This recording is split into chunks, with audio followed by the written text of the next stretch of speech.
Hello and welcome to another episode of the Uncommon Energy Podcast. On this week's episode, we'll talk about Pokemon TCG Pocket, a brand new trading card game that's coming to mobile devices sometime this year. It was revealed today. We'll give our initial thoughts and impressions on it. We'll give a bit of an update to a topic we covered a couple of months ago, and that is an update to card stores' ability to play Pokemon items, cards, packs, those types of things, what they should do, what they shouldn't do, mainly. We will, of course, have Guess That Flavor Text, everyone's favorite segment of the podcast. And then we're going to wrap up this week's episode by talking about the results of some tournaments that took place in Southeast Asia this past weekend. We've got the Utrecht special event coming up this coming weekend. And we're also going to do a new segment that we are going to do every single week for the next few weeks, and that is going to be called City League Watch, where we're going to take a look at the decks that are performing well at Japanese city leagues as we prepare for our impending rotation and the new Temporal Forces set release. My name is Chip Ritchie, joined here as always by my friend and co-host Azul GG. What's up, Azul? How we doing, man? How has your week been? Been good, Chips. Been good week. I guess the thing that was like most pressing this week for me was whether or not I'd be able to register for UIC, but I did get registered.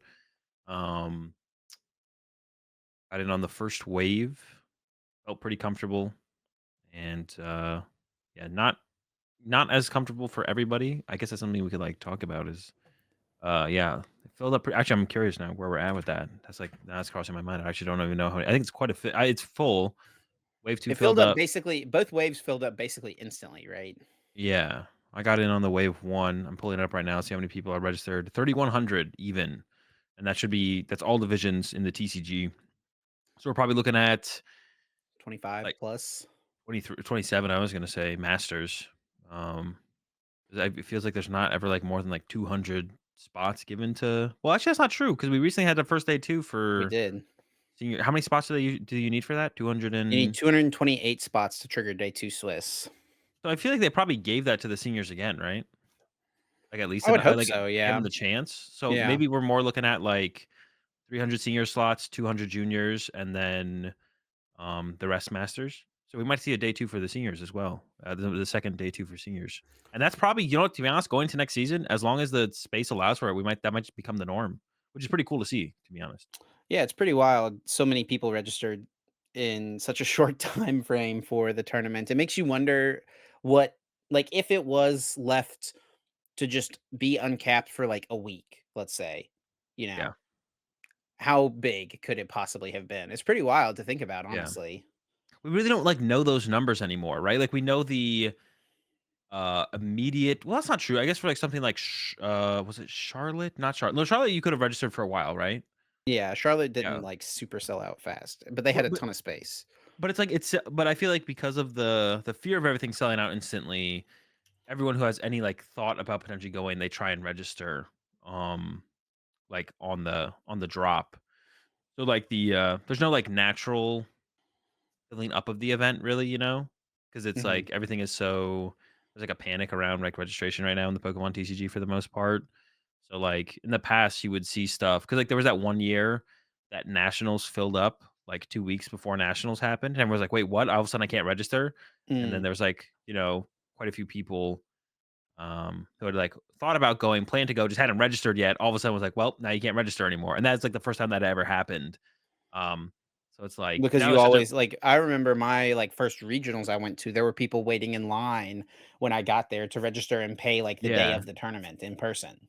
Yeah, exactly. But, yeah, the long gone are those days. And now because there's such a panic about potentially not being able to register, if you don't register immediately, people besides the people who are for sure going are, like, registering immediately, right? So there's no, like, natural fill up of the event as you get closer to the event. Everything is just like everyone you met registers immediately, and if we don't quite hit the cap, if there's only a little bit of space left even at that point. Even if we don't hit the cap immediately, there's only a little bit of space left.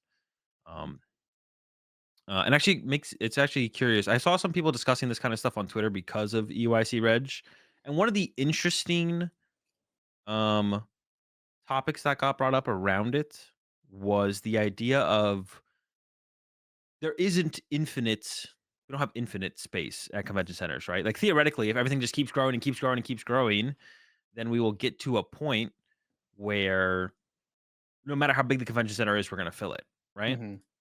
Which is like, yeah, that's true. That is true. Um, so an interesting topic that I saw got brought up on Twitter around that was like a way to de-incentivize people to go to as many majors as possible.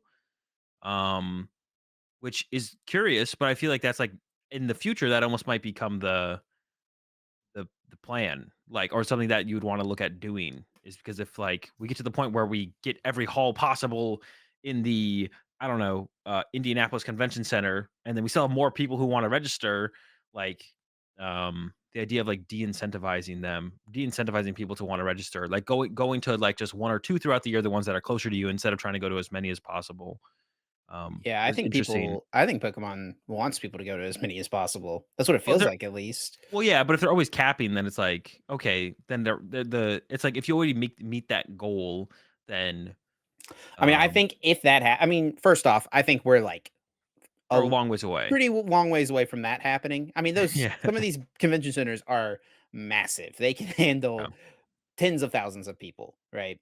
In theory. I mean, we could yeah, like something like Indianapolis or uh yeah, some of these places could handle so many people. Yeah, I think the bigger thing that's gonna come up and be a problem is staffing. I think that's, like, gonna be the biggest hurdle coming up. We kinda talked about that, I think, like, last week or the week before. I mentioned that, Yeah. because I see so many people still being like, and there's, like, reasons, like, this is, like, there's reasons that you don't just, like, immediately buy out. Well, one, you just probably couldn't staff a tournament for the potential amount of people there could be. Like, if we could get up to 4 or 5K Pokemon players, let's say it's possible right now, the staff for that might just not exist, so it's not possible, besides just buying more convention space, right? Yeah, we're not getting really close to the point where we're, like, running out of convention space yet. But, like, this is the thing where it has to, like, kinda scale, right? Like, Pokemon's not trying to buy a whole convention center and then only fill half of it. They're not trying to do that. So we Yeah. gotta keep showing that we're gonna keep showing up. And also with a lot of these, like, North American regionals, we are getting to the point where it's like, we're very close to, like, I don't know, the threshold of, like, max interest, right? Because like, Charlotte had what, 2K people? Um, and it didn't fill up. It took a while for it to fill up towards the end, right? Yeah.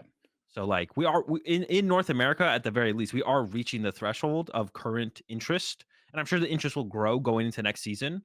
So, hopefully, Charlotte next year is like maybe 2,400 or 2,500 masters. But we are like near that threshold. Like, we're very close with a lot of these regionals for sure.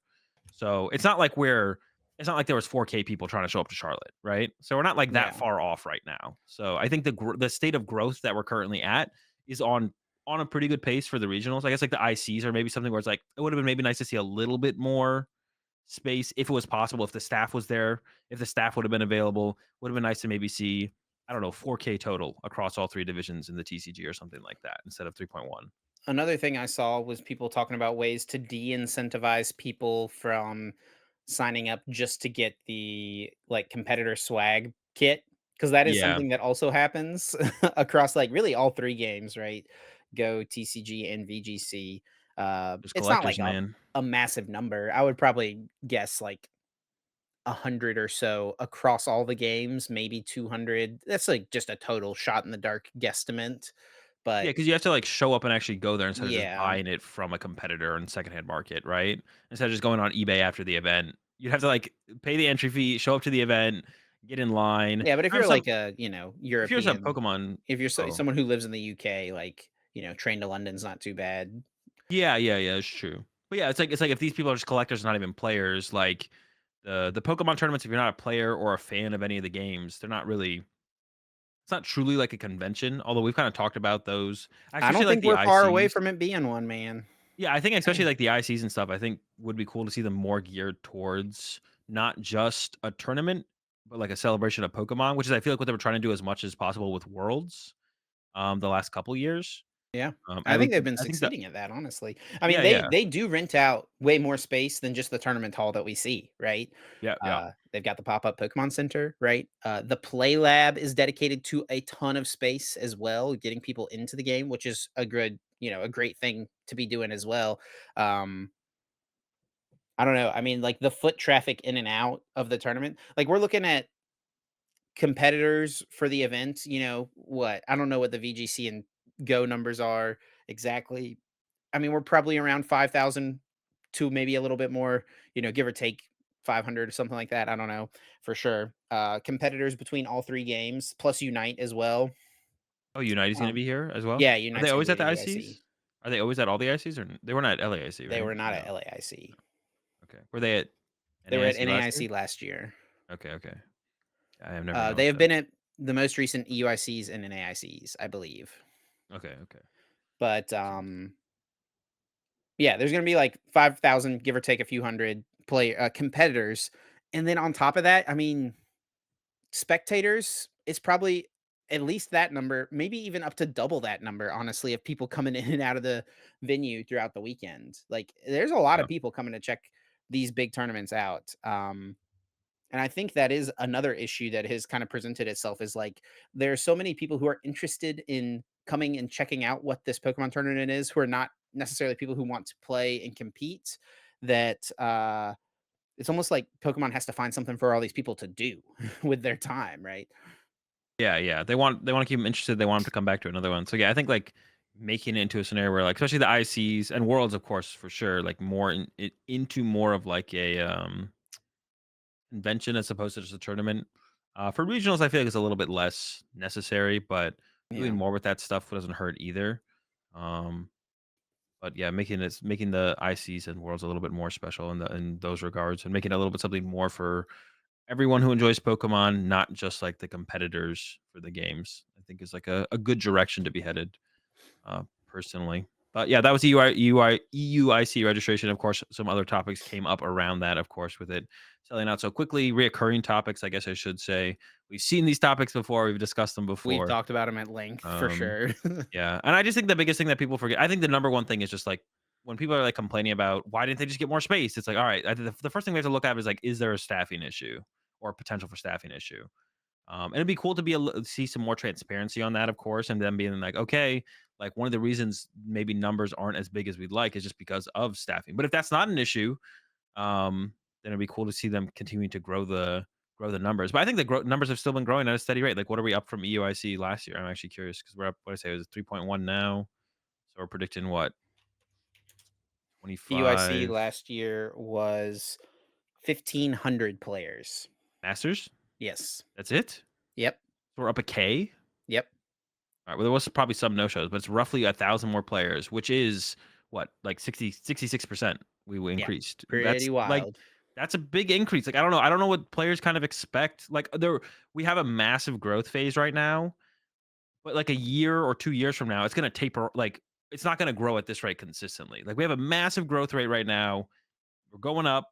Um, but maybe after next season or the season after next, it is gonna like level out and like more steady growth. I feel like this is like the growth we've had over the last 2 years, 2 seasons is like not what we're gonna consistently expect year over year, right? Yeah. I think it's like right now we're in a big booming phase of it. So I mean, I think that and it's fair for the TOs to want to be um conservative or not conservative, but uh, make them Reasonable. reasonable with their growth. Be like, all right, we can do this much, and if we come a little bit under that, that's fine. Hopefully, we cap. That's great.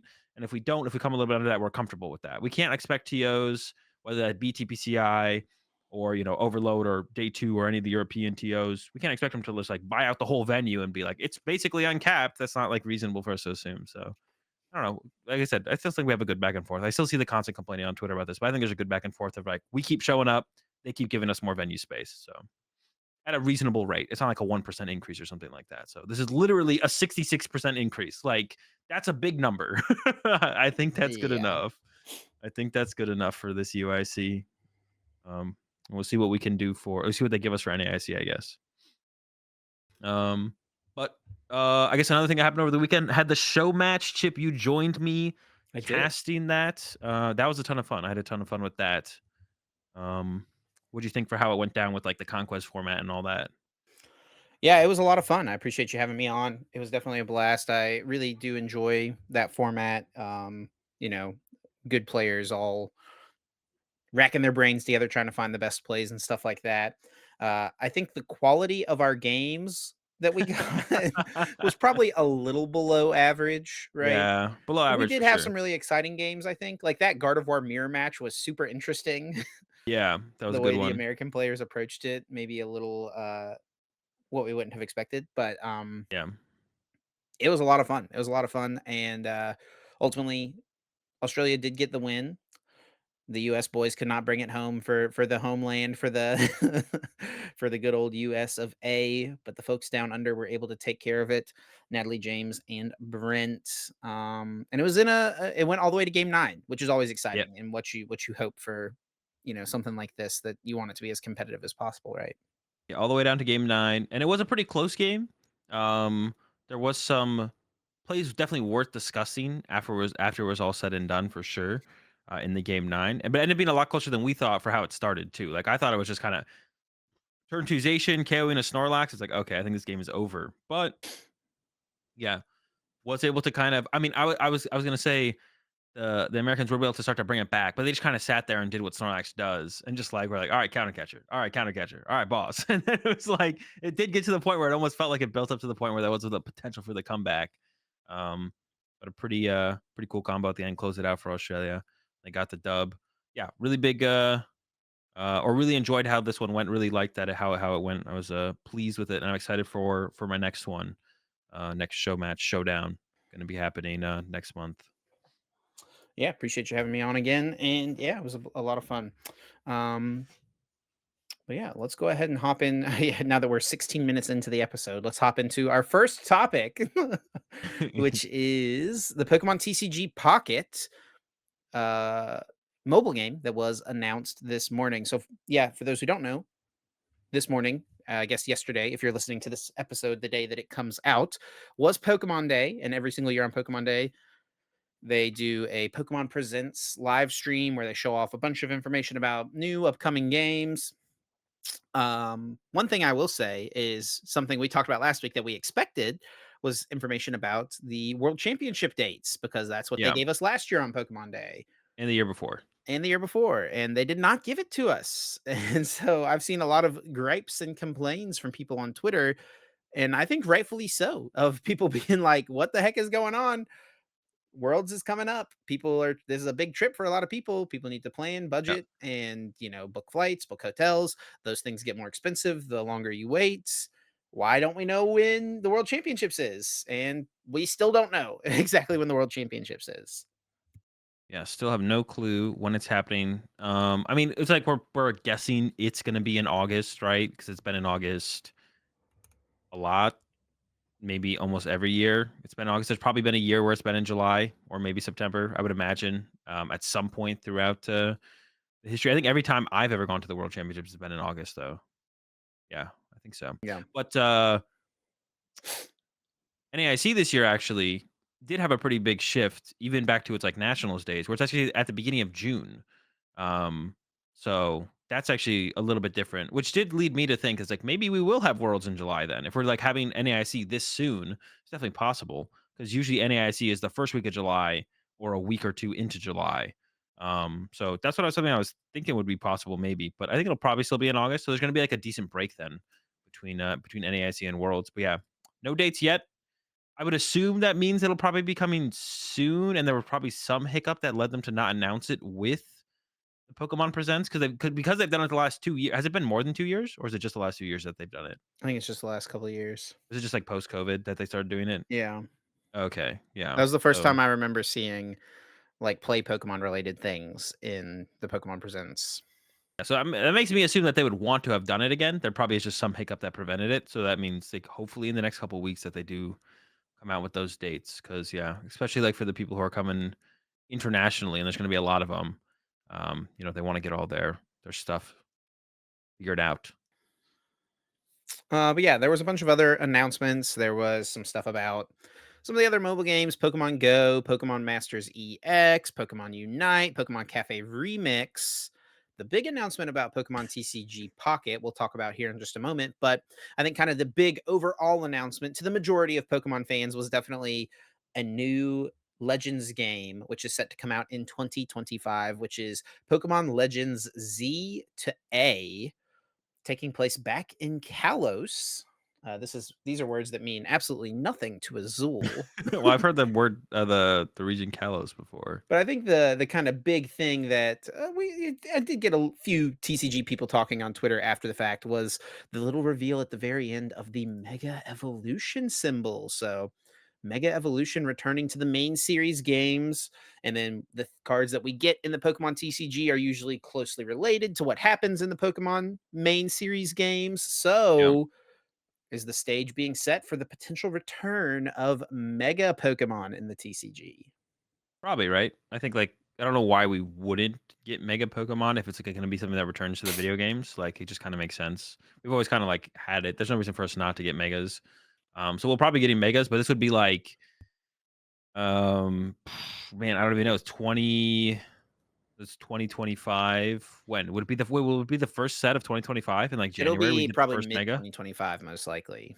Would it be one of those situations where the first Megas in that, like, when we got, like, Arceus as the first V-Star, right? Or wait, what am I thinking of?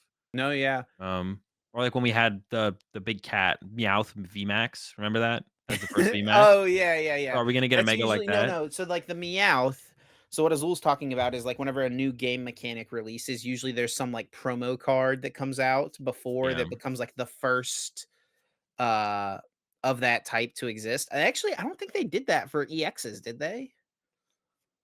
Um, Was there an EX that well, came out before that's a Scarlet and little Violet base set?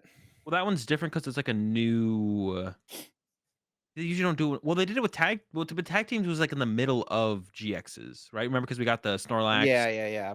But yeah, so, and like, if whatever's we think called back to, tag like, team. all the new game mechanics that came out, like, I think back to GX Pokemon. The very first GX Pokemon that came out was Snorlax GX, and it came out a little bit before Sun and Moon base set, and it was, like, the first ever Oh, GX yeah, so it Pokemon did, to yeah. exist. And then Wailord came out, like you mentioned. Wailord and Yep, Magikarp Tag Team came yep. out as a promo card. It was the first ever tag team Pokemon. And then for Pokemon VMAX, there was like a promo box that had the Meowth, Meowth yeah. Dude, VMAX. It was I the first remember ever VMAX Pokemon. Xander Perot was hyping up the Meowth, bro. I remember him hyping it up on Twitter before it dropped, and the card was pretty bad.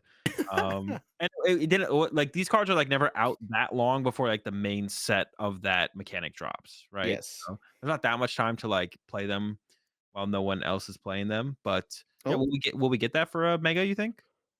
That usually comes in we January, right? maybe did get it for EX. I'd have to double check the release date. I just went and looked at the EX filter here Oh, on no, we PK did Even get Cards. Mimikyu EX before. We did, yeah, The I remember this Mimikyu now. EX came out before Scarlet and Violet base set, Yeah, I'm pretty sure because people were talking about playing it in Guardy before we got, buddy. like, Guardy Iono. is part of Scarlet and Violet. Oh, okay, no, Come I'm on, trolling, I'm man. trolling. Alright, see, I'm pretty sure it did trust because it's me. literally a Scarlet Violet promo, and it's in here, like, What when I number is search on it? the EX filter, this is in, like, release order, and it's before Spidops EX, which is the first EX of Scarlet Violet base set. Alright, so then probably it doesn't have it, like, on that page. Does it have it more information on the page at all or no? I'm just gonna assume that it came out first. Okay. I guess Yeah, this is the don't listen first to me. EX card of Gen 9 to be available in international Oh, markets. Boom, there you go. alright, there we go. So there always is, right? So that's it. That's the point, there always is. So, but these always come out in January, right? It's like that's when these things drop, like, um, at some point in January, or I guess January, February. At some point in that, before the first major set of the year. So theoretically, we might get megas in our March set, after our long format. So we get our first mega If Pokemon the calendar in, stays the same even, like, who knows yeah. what's gonna happen next year, bro. What do you think they would do with them though? Do you think it would become like, Yeah, so I saw kind of an interesting post there'd from be like Mega Guardy Yeah, EX, I and you saw an could interesting like post from stage Jake 4? Gearhart. You know, a lot of people were talking about how they were talking about like the return of Spirit Links, right? Like the Yeah, original way we saw Megas were these evolving EX Pokemon. Spirit Links didn't even exist initially, but then eventually Spirit Links came out. You had to attach them, and then your turn wouldn't end. If you evolved a Mega without a Spirit Link on it, your turn would end. Like a super steep cost to put one of these things in play, right? yeah. But then most recently, the way that Mega Pokemon existed in the TCG was on Tag Team Pokemon, and they were Oh just yeah, like that's featured right. as a regular thing. So, yeah, I almost Mm, wonder if like, I mean, we could just see Megas, and it could be something it, as simple as I guess like in like it would just Mega would just be in the name, but it wouldn't be like a new mechanic at It all. could just be as simple as a basic EX Pokemon. Kind of what we're seeing Yeah. with Blood Moon Ursaluna. But I guess Blood Moon Ursaluna is a basic. It doesn't like ever evolve in the video games. Hmm, So interesting. Yeah. it is kind of interesting. Jake in this post was talking about, level X's, the original megas, break Pokemon. I mean, they could go many, many different ways with it for sure. Yeah. I guess, like, I didn't really think I forgot about that fact that, like, tag team like, Mega is just, like, the way the Pokemon looks, and, like, there was Mega Pokemon in the tag teams. I never thought about it like that.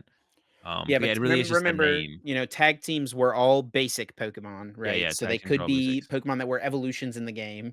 But like so for example, Well, how do Tyranitar Megas GX, because it's on a tag team, it was a basic Pokemon. But Yeah, regular Tyranitar GX also existed and it was a stage 2 Pokemon.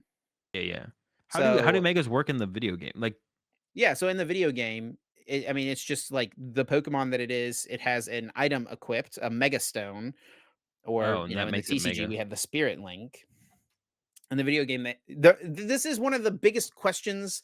Like this is something that I have thought about for years and years, and it just makes no sense. Why in the trading card game were the items that had to be equipped to your Pokemon so that they could mega evolve? Why are they called spirit links? Why are they not called mega stones? It just made Yeah. it's like the most easy one-to-one translation from the video game they could have possibly made. And they're like, no, spirit link, because that's a thing that people should do. And they went yeah, because you'd evolve from, like, your Manectric EX into Mega Manectric EX, or something like that. Yeah, that is And weird. that's Why how why mega why would they evolution call it a works, Mega right? It's Stone? like for a short time, your Manectric in the video game can become a Mega Manectric for like the duration of a battle, pretty much. Yeah, interesting. So I guess there's definitely I guess there's, like, a lot of ways they could take it, right? They could even do, like, a break style card. For anyone who doesn't know what breaks do, I think the one up there in Jake's post was, Zoroark Break. So it's basically like another evolution to the card, but you could utilize everything on the card as far as attacks and abilities go, and then everything on the previous stage of it. But like Zoroark Break effectively evolved from Zoroark. The most famous break ever is like Greninja Break, Yeah. which is like with Greninja Break, you're effectively evolving to like a stage 4 Pokemon, right? Well, stage 3. Or yeah, stage 3. I'm sorry. Yeah, stage 3. You go basic, stage 1, stage 2, and then even once you get to stage 2 to break it, you still have to wait a turn, and then you break evolve it, and then you get the all the effects on the break as well as what's on the stage 2 Pokemon. So break Pokemon were pretty cool. I was a big fan of break Pokemon. So they could do that like that. What if they even added like because like you said, Megas only last so long. I guess I've never really done that in Pokemon. In the TCG, like there's so many effects in the Well, video they last game. for the duration of a battle, right? Oh, it lasts the whole battle? Yeah. Oh, I thought it was, So, like, just one well, but wasn't there, canonically, it would like make sense. wasn't, like, VMAXing, didn't that only last, like, for 3 turns or something That is true. in the Yeah, video game? Dynamaxing did only last for 3 turns. But I guess they never did that with us. But that's something they could add to the Pokemon TCG where it's, like, when you break, your break only stays in play for, like, 3 turns, and then it de-breaks or something, or de-megas, I guess. Yeah, but then But they're gonna make have to make us have, like, a counter or something like that Yeah, before I yeah. don't forget. Can you imagine the judge rules about my opponent's, Mew G-Max was in play for 2 turns, but they say it was in play for 3 turns. I think it'll be that. I think we could handle it. I think we can We handle could it, probably handle it. but Maybe they I'm probably selling I'm won't add selling that. everyone short there. Yeah, I don't think they'll do it probably, especially because you said Megas last the whole battle, right? Yeah. So or maybe I mean, they could do something you can only make a 1 Pokemon in a battle. Yes. Maybe that'd be But see, something, that's but you can only different. make it The once. TCG was different in that because you can mega as many as you Yeah, wanted. but they could change that. I'm sure that'll be the same way in the VG or in the video game, you can only do 1 mega per battle or whatever. So we'll maybe get something like that. That's possible. Or we can only make 1 mega a game. You have, like, a mega Listen, man, token. we still don't even know how the Wait, Ogerpon thing is gonna work, and then is after that Ogerpon, we get that's true, Terapagos. whatever that is. Um, But Azul's never even heard of that. maybe Do you that's know gonna be our it's new like, token. it becomes a new type, it's the Stellar type. So that's a thing that could come to the Oh, TCG. we could get a new type? We Well, just it's got rid called of the fairy Stellar type. type, which is We it's just like all the types. Oh, I don't think we need that. Well, unless it's, like, exclusively for 1 Pokemon, then it's, like, fine. It is exclusively for one Pokemon. Oh, Wait, okay, it's no, not it's that bad not. then. I'm trolling. It's not. Oh, okay. Well, that might get complicated in the TCG. Hopefully, it's just for 1 Pokemon in the TCG. But maybe this was a yeah, maybe that'll be our next marker, will be a mega marker. Like, you get to mega once a game, flip your mega marker, make one of your Pokemon to a mega. But, yeah, I guess we'll have to wait and see. That is not gonna be for a little while, right? At least 2025? Could it would it ever be in 2026? Are we ever waiting until 2026? No, Probably not, I right? It'll doubt be it. 2025, I right? doubt it. All That speculation though at this point. All yeah. speculation. I mean, I think, like, it's not hard to, like, know we're getting megas. So, like, I think we're probably getting megas. I mean, I guess we could not, but I think it's pretty good guess.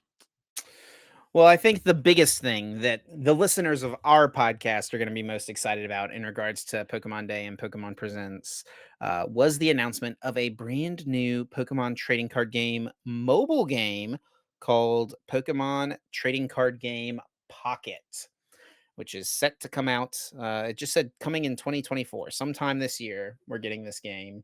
Well, Um, there could be a delay. and when I watched it, okay, why is that your first reaction? There could be a delay. Yeah, Well, Pokemon Sleep took forever, right? That's what someone mentioned in my chat. It was like, I guess that's true.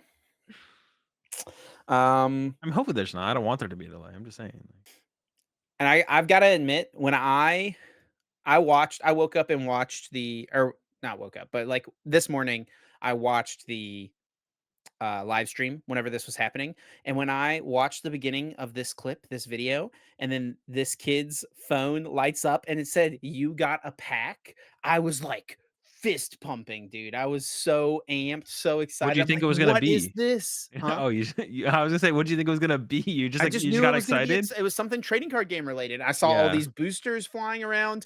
It's Genetic Apex is the name of the set, Genetic Apex Okay. Mewtwo, and it starts opening the kid opens the pack. First off, something that I think TCG Live just never got right is like the satisfaction of opening packs. It does not feel good to open packs on TCG Live. It felt way more fun to open up packs on TCGO than it does on TCG Live. I feel like part of that's probably the credit system, right? You just wish everything was a credit anyways. So like you don't care what the cards are anymore.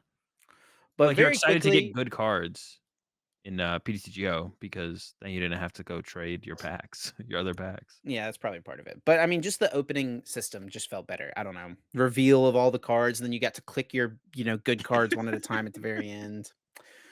I don't know. But this feels okay, and then as things started to go through, I was like, those cards all look kind of funny. Yeah. What are these like diamond symbols?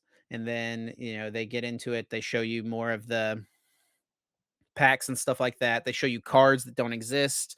I kind of knew that this was going to be something different from the regular Pokemon TCG as soon as I saw this Moltres EX that had 140 HP. Yeah. That Stuff was like the first thing I very saw. I was like, okay, so this is going to be something like a little different.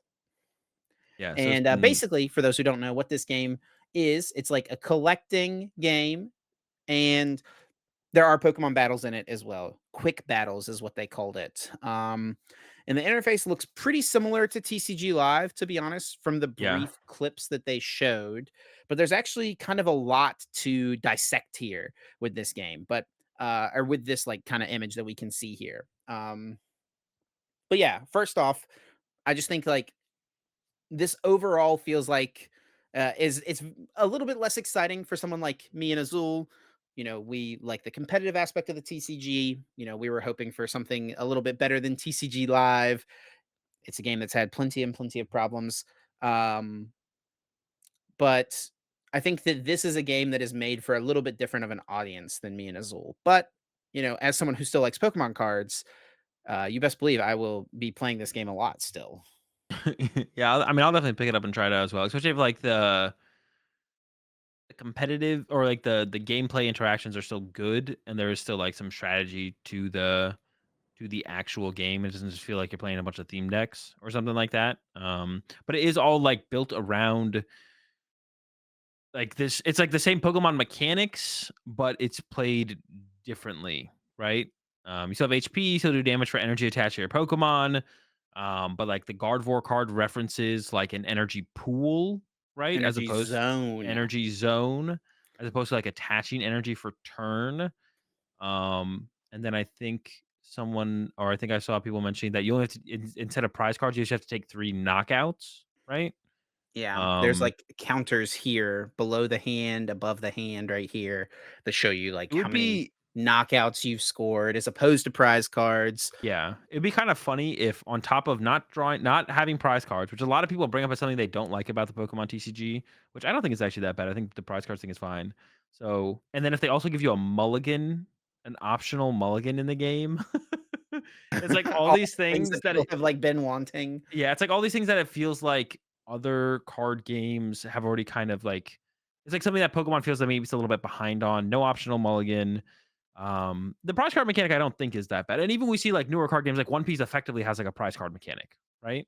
There's cards you take out of your deck that you don't interact with. It's a little bit more potential punishing in Pokemon because you see so many cards in Pokemon that you theoretically would be able to access those cards if they weren't in your Yeah, prize cards. Whereas like One Piece, it's like who knows if you'd ever see those cards anyways. So it's right, like exactly. it's a little bit different with that comparison, but the optional mulligan thing would be interesting if they have that as well. But yeah, it's like a.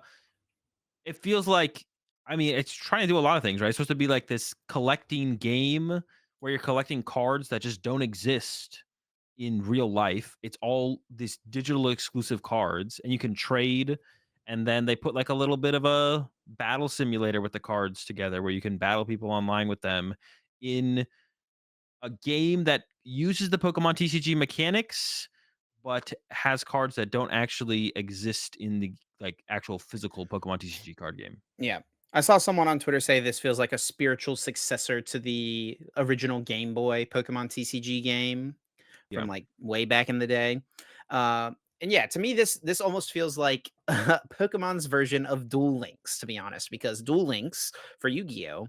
Is a simplified version of the regular Yu-Gi-Oh! Battle. You know, it's about instead of, 5 zones, you have 3 zones. Instead in this game of having 5 bench spaces, you have 3 bench spaces. You play with a smaller deck size, we're assuming, based on the fact that, you have a smaller bench, you have to take less prize cards.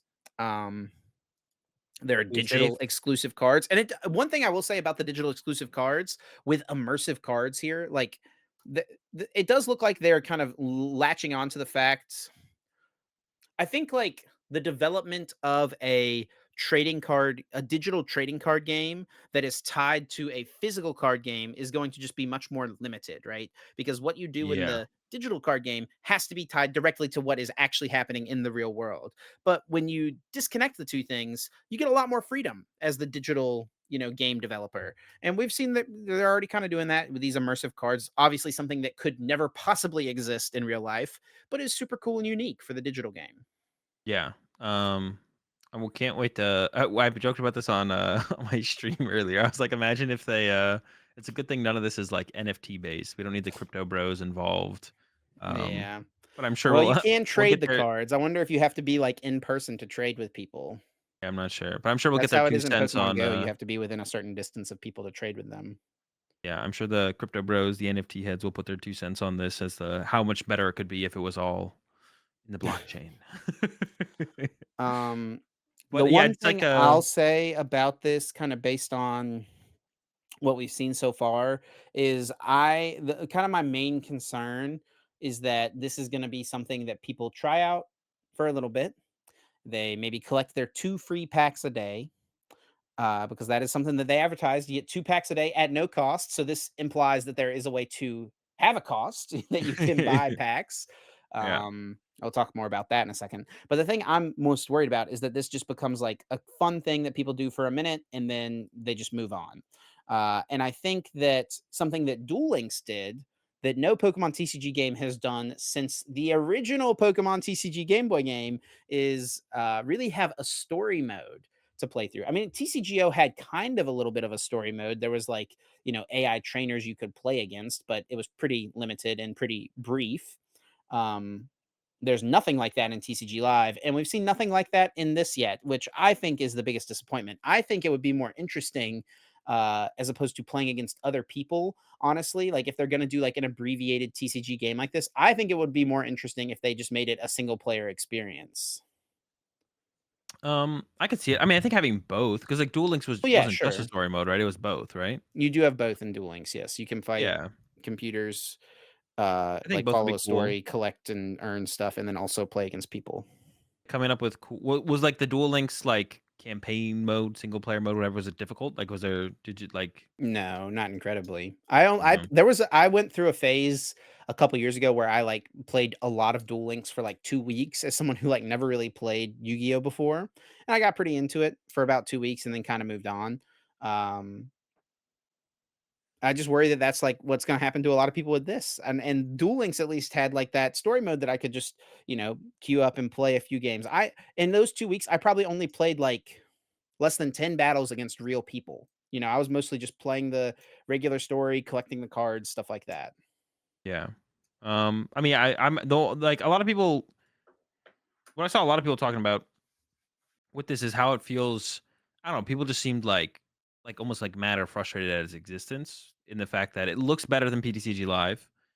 Um, and because of that, might like all of a sudden become better than PTCG Live in terms of I don't know, I guess taking away what PTCG Live currently has. I do think like if this is really big, I think the only thing it'll do is help PTCG Live in its growth. And, if it's okay, then I think it will cut into like the super casual base of PTCG Live players, like the people who like are like, oh, they figure out it exists. And like, oh, I'm gonna go try that because it exists. They're gonna go to this instead of PTCG Live, right? But the Yeah. people who open a pack and get a code card, they're still coming to PTCG Live. Anyone who's, like, super competitive in the Pokemon TCGs is still gonna be on PTCG Live. Anyone who wants to be competitive is still gonna be on PTCG Live. So I don't think it's gonna do too much in terms of PTCG Live's, like, current growth or potential. If anything, there's a potential for it to add, like, a big boost to PTCG Live more so than hurt it. Um, and yeah, I mean, I'm just kinda neutral on it. The only thing that I'd be annoyed at is if they have, like, a ranked ladder and we still don't have a ranked ladder. That's the only thing I'd be annoyed by is if their battle system has a ranked ladder and PTCG Live doesn't. But Um, besides that, I personally just don't really care. I don't think this really affects PTCG Live in too many ways. this is 1000% without a doubt. Like, I think undeniably, this is going to create market confusion, right? People are going to see the existence of this game. This game is going to be much more marketed. This game is going to be much more out there because it is made by the Pokemon Company, not the Pokemon Company International. It's made by Yep. the Pokemon Company. Uh, There's a big difference here as well, yeah. yeah, It's this 2 different is companies running 2 card game clients built around the Pokemon Yeah. So people are going to see this game brand. exists. They're going to open up their Pokemon TCG pack. They're going to see this code card. It's like, oh, I can get a digital pack. They're going to go open up their TCG Pocket app and they're like, what the heck am I supposed to do with this thing? There's nowhere to redeem my code card. The sets don't look the same. The cards are totally different. I Yeah. mean, I think that there's a little bit of a disaster here waiting to happen, honestly. Actually, I didn't even think about that in terms of that, what'd you call it? Product confusion? Yeah, consumer confusion. I don't remember what I exactly said, but Is that a like real term? probably market You confusion. you're not the marketing genius that we thought you were, Chip? You don't even know what the I terms took are? marketing 101 when I was in college. Okay, okay. I Did they use retained a little bit of information. like, market confusion Market or confusion. consumer confusion? Yeah, whatever I said, I don't Consumer know. I mean, it's confusion? almost like dude, it's literally this is like Wii versus Wii U thing. Yeah. No, Like, I agree. like No, I didn't even think about it like that, but I if you talk agree. to just a random person on the street today, they, like, have no idea what the heck a Wii U is, but they know what a Wii is, right? Like, Yeah. it's just like it's too similar, man. It's It'll too be one of those close to the things. same thing. I mean, if you mentioned a Wii U to them, they'll probably think it's the Wii that they Yeah, yeah, remember. they They just don't think it's the even Wii, yeah. which is Yeah. exactly what's gonna happen here. Have you played the Pokemon card game on your phone? Oh, yeah, you can, yeah, get your packs or whatever Get from, 2 free packs get every your day. QR, your 2 free codes a day. No, the other Pokemon card game on your Yeah. phone. I didn't even think about it like that. I think you are right though. That there will definitely be some confusion with that. And there won't be like and that actually kind of sucks for PTCG Live, I guess. Or like it would have been nice if PTCG Live was like the home for people who are interested in the trading card game side of Pokemon.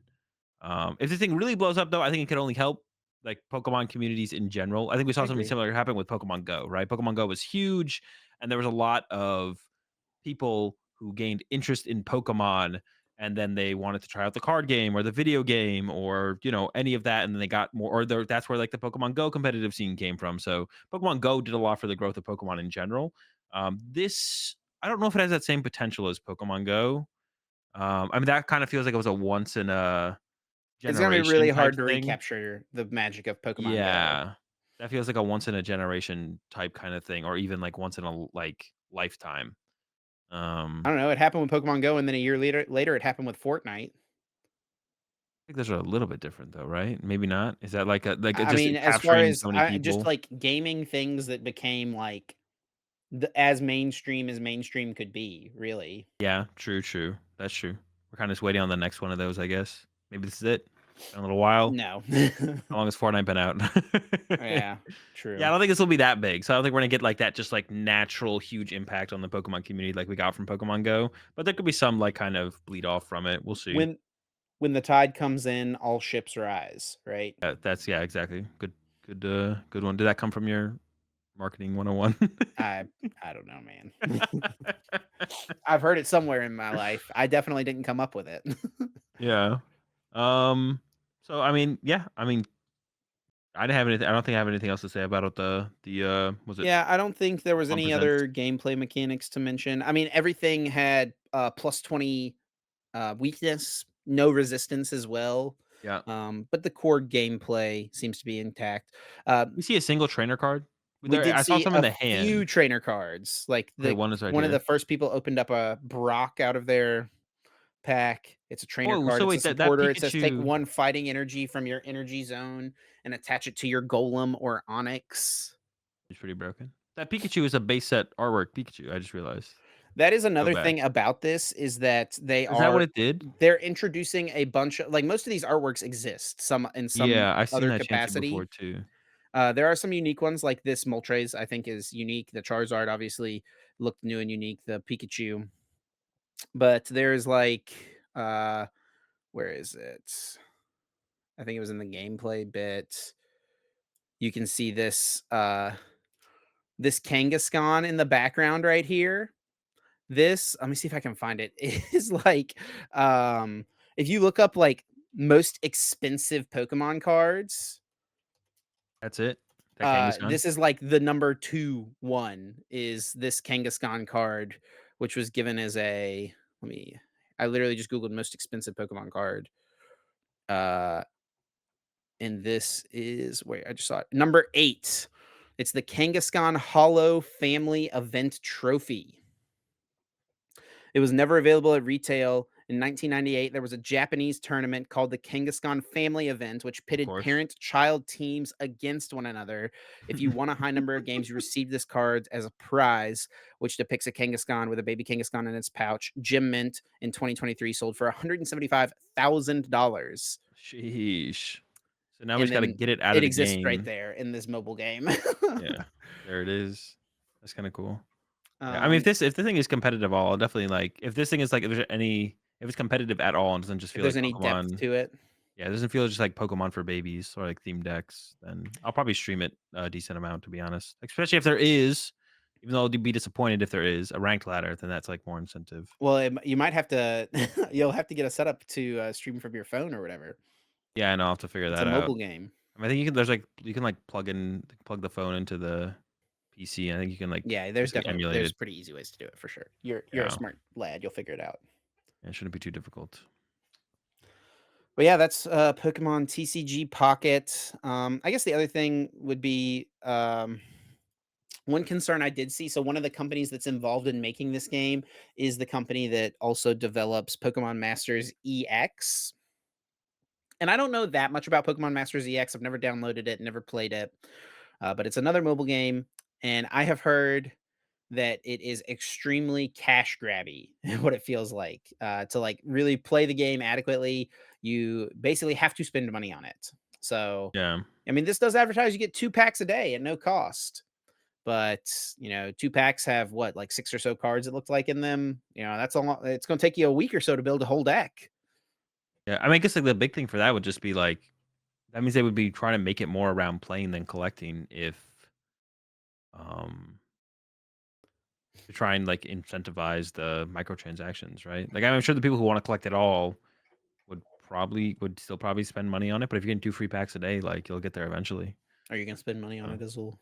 no, probably not. Well, if it makes that big of a competitive difference like initially, then maybe would, to be honest, off the rip. Pay to win, buddy. Pay to win. That's it. I'm trying to get rank 1 before anyone else even has cards. Um, yeah, I guess that means I mean, that would like if there's if there's not really like a rank ladder or anything to play the game, there has to be a ranked ladder then, right? Because then what is the incentive to actually get good cards or different cards? There's, like, none. Gotta catch them all, buddy. Yeah, I mean, that'd be the thing, I guess, but, like It's just a collectathon game. yeah, but then I don't think you can really, it feels like it's I mean, I don't even know what the Pokemon Masters EX game is like, to be honest, so Oh, I know nothing about it. yeah, me either. So people called it cash grabby, but I don't know what the game is like, so I can't really comment on it to be honest too much. But yeah, I mean, people want to spend the money to just collect the cards digitally. I mean, you should know what you're getting into, like, or just don't play it. Well, that is the Pokemon Presents. That is the Pokemon Trading Card Game Pocket coming later this year. Yeah, Azul and I will definitely both be checking it out. So I'm sure most of the people listening to this will be checking it out as well. Yeah, Um, yeah, good and bad, I think, but mostly good, right? Mostly good. yeah, mostly good. Can't complain. More stuff on the horizon. Never the thing I said on Twitter is like I never expect to see anything trading card game related in the Pokemon Presents. So like the fact that there was something. And that one of my biggest questions for a long time, with the last couple years, well, TCG Live has been such a train wreck, has been like, why does Japan not just want to make a trading card game? And they're finally doing Right? it. Not exactly how I Yeah, would have hoped for liked. it, but Yeah. still, Well, I'm gonna play it before I cast too much judgment for sure. yeah, we have to assume that they definitely don't plan to do one because it's TPCI and the Pokemon Company are they're like a company together. Like they're not super They work separated. together, yeah. I Yeah, they're mean, not. I think like It's not like tomorrow the I Pokemon think Company that is if going to come this out with a game client. is super successful and they see the potential of because like Yu-Gi-Oh! Master Duel came after Duel Links, right? Yeah. So I Actually, think I was going to say that actually. I think the idea for this, and this probably got started immediately after Duel Links dropped, like for the Pokemon Pocket thing. that long ago, you think? Duel Links came out in like 2018, 19, 17? I mean, that 17? they were probably like, "All right, what are we doing?" Like, immediately when they saw Duel Links, they're probably like, "Okay, we need to make our own fake Pokemon game." Like, they made the fake Yu-Gi-Oh game, you know? Like, they were just Duel like, Links released in 2016. Do you think "Sheesh." they've been working on this thing for 8 years? Maybe, not, physically, the actual coding of it, but maybe, conceiving what they wanted to be able to, make it into and working on it, right? For sure. Since that it has dropped, they probably have been working on it to some extent, would be my guess. Well, Yu-Gi-Oh! Duel Links came before Master Duel, and Master Duel, from what I understand, is like an incredible way to play like competitive Yu-Gi-Oh! Online. Like the game is just Yeah. like awesome for the Yu-Gi-Oh! Community. Mhm. Um, so theoretically there's a path there where it's like TCG Pocket becomes extremely successful, is very popular, and then they see the potential for it, and then they're like, okay, we'll invest and make a online version of this game. We just That have that path 2 does exist. then we have 2 we have PTCG Live No, and I think like if that happens, um, PTCG Live just big dies. Pikachu, the Pokemon company, talks to little TPCI, is like, Pikachu. hey, this little pet you have, it's not really doing too well. It's kind of sick. There comes a time where you have to make a mature decision. Uh, you know, and this But pet that you've been nursing along, it's sick, it's old, it's not living a good life. We've just gotta make this tough call as a family. And then they go out back and they come back inside, but TCG Live does not. yeah, I mean, yeah, I don't see them That's the future of the online Pokemon trading card game. that would feel pretty wild if they just kinda, led TPCI along this whole time, being like, "Yeah, you make the client, you got this, we're not gonna do anything with it, we're not gonna touch it, you got it," and then they were just like 2 years from now, there's like, "And PTCG Live number 2 is on the way!"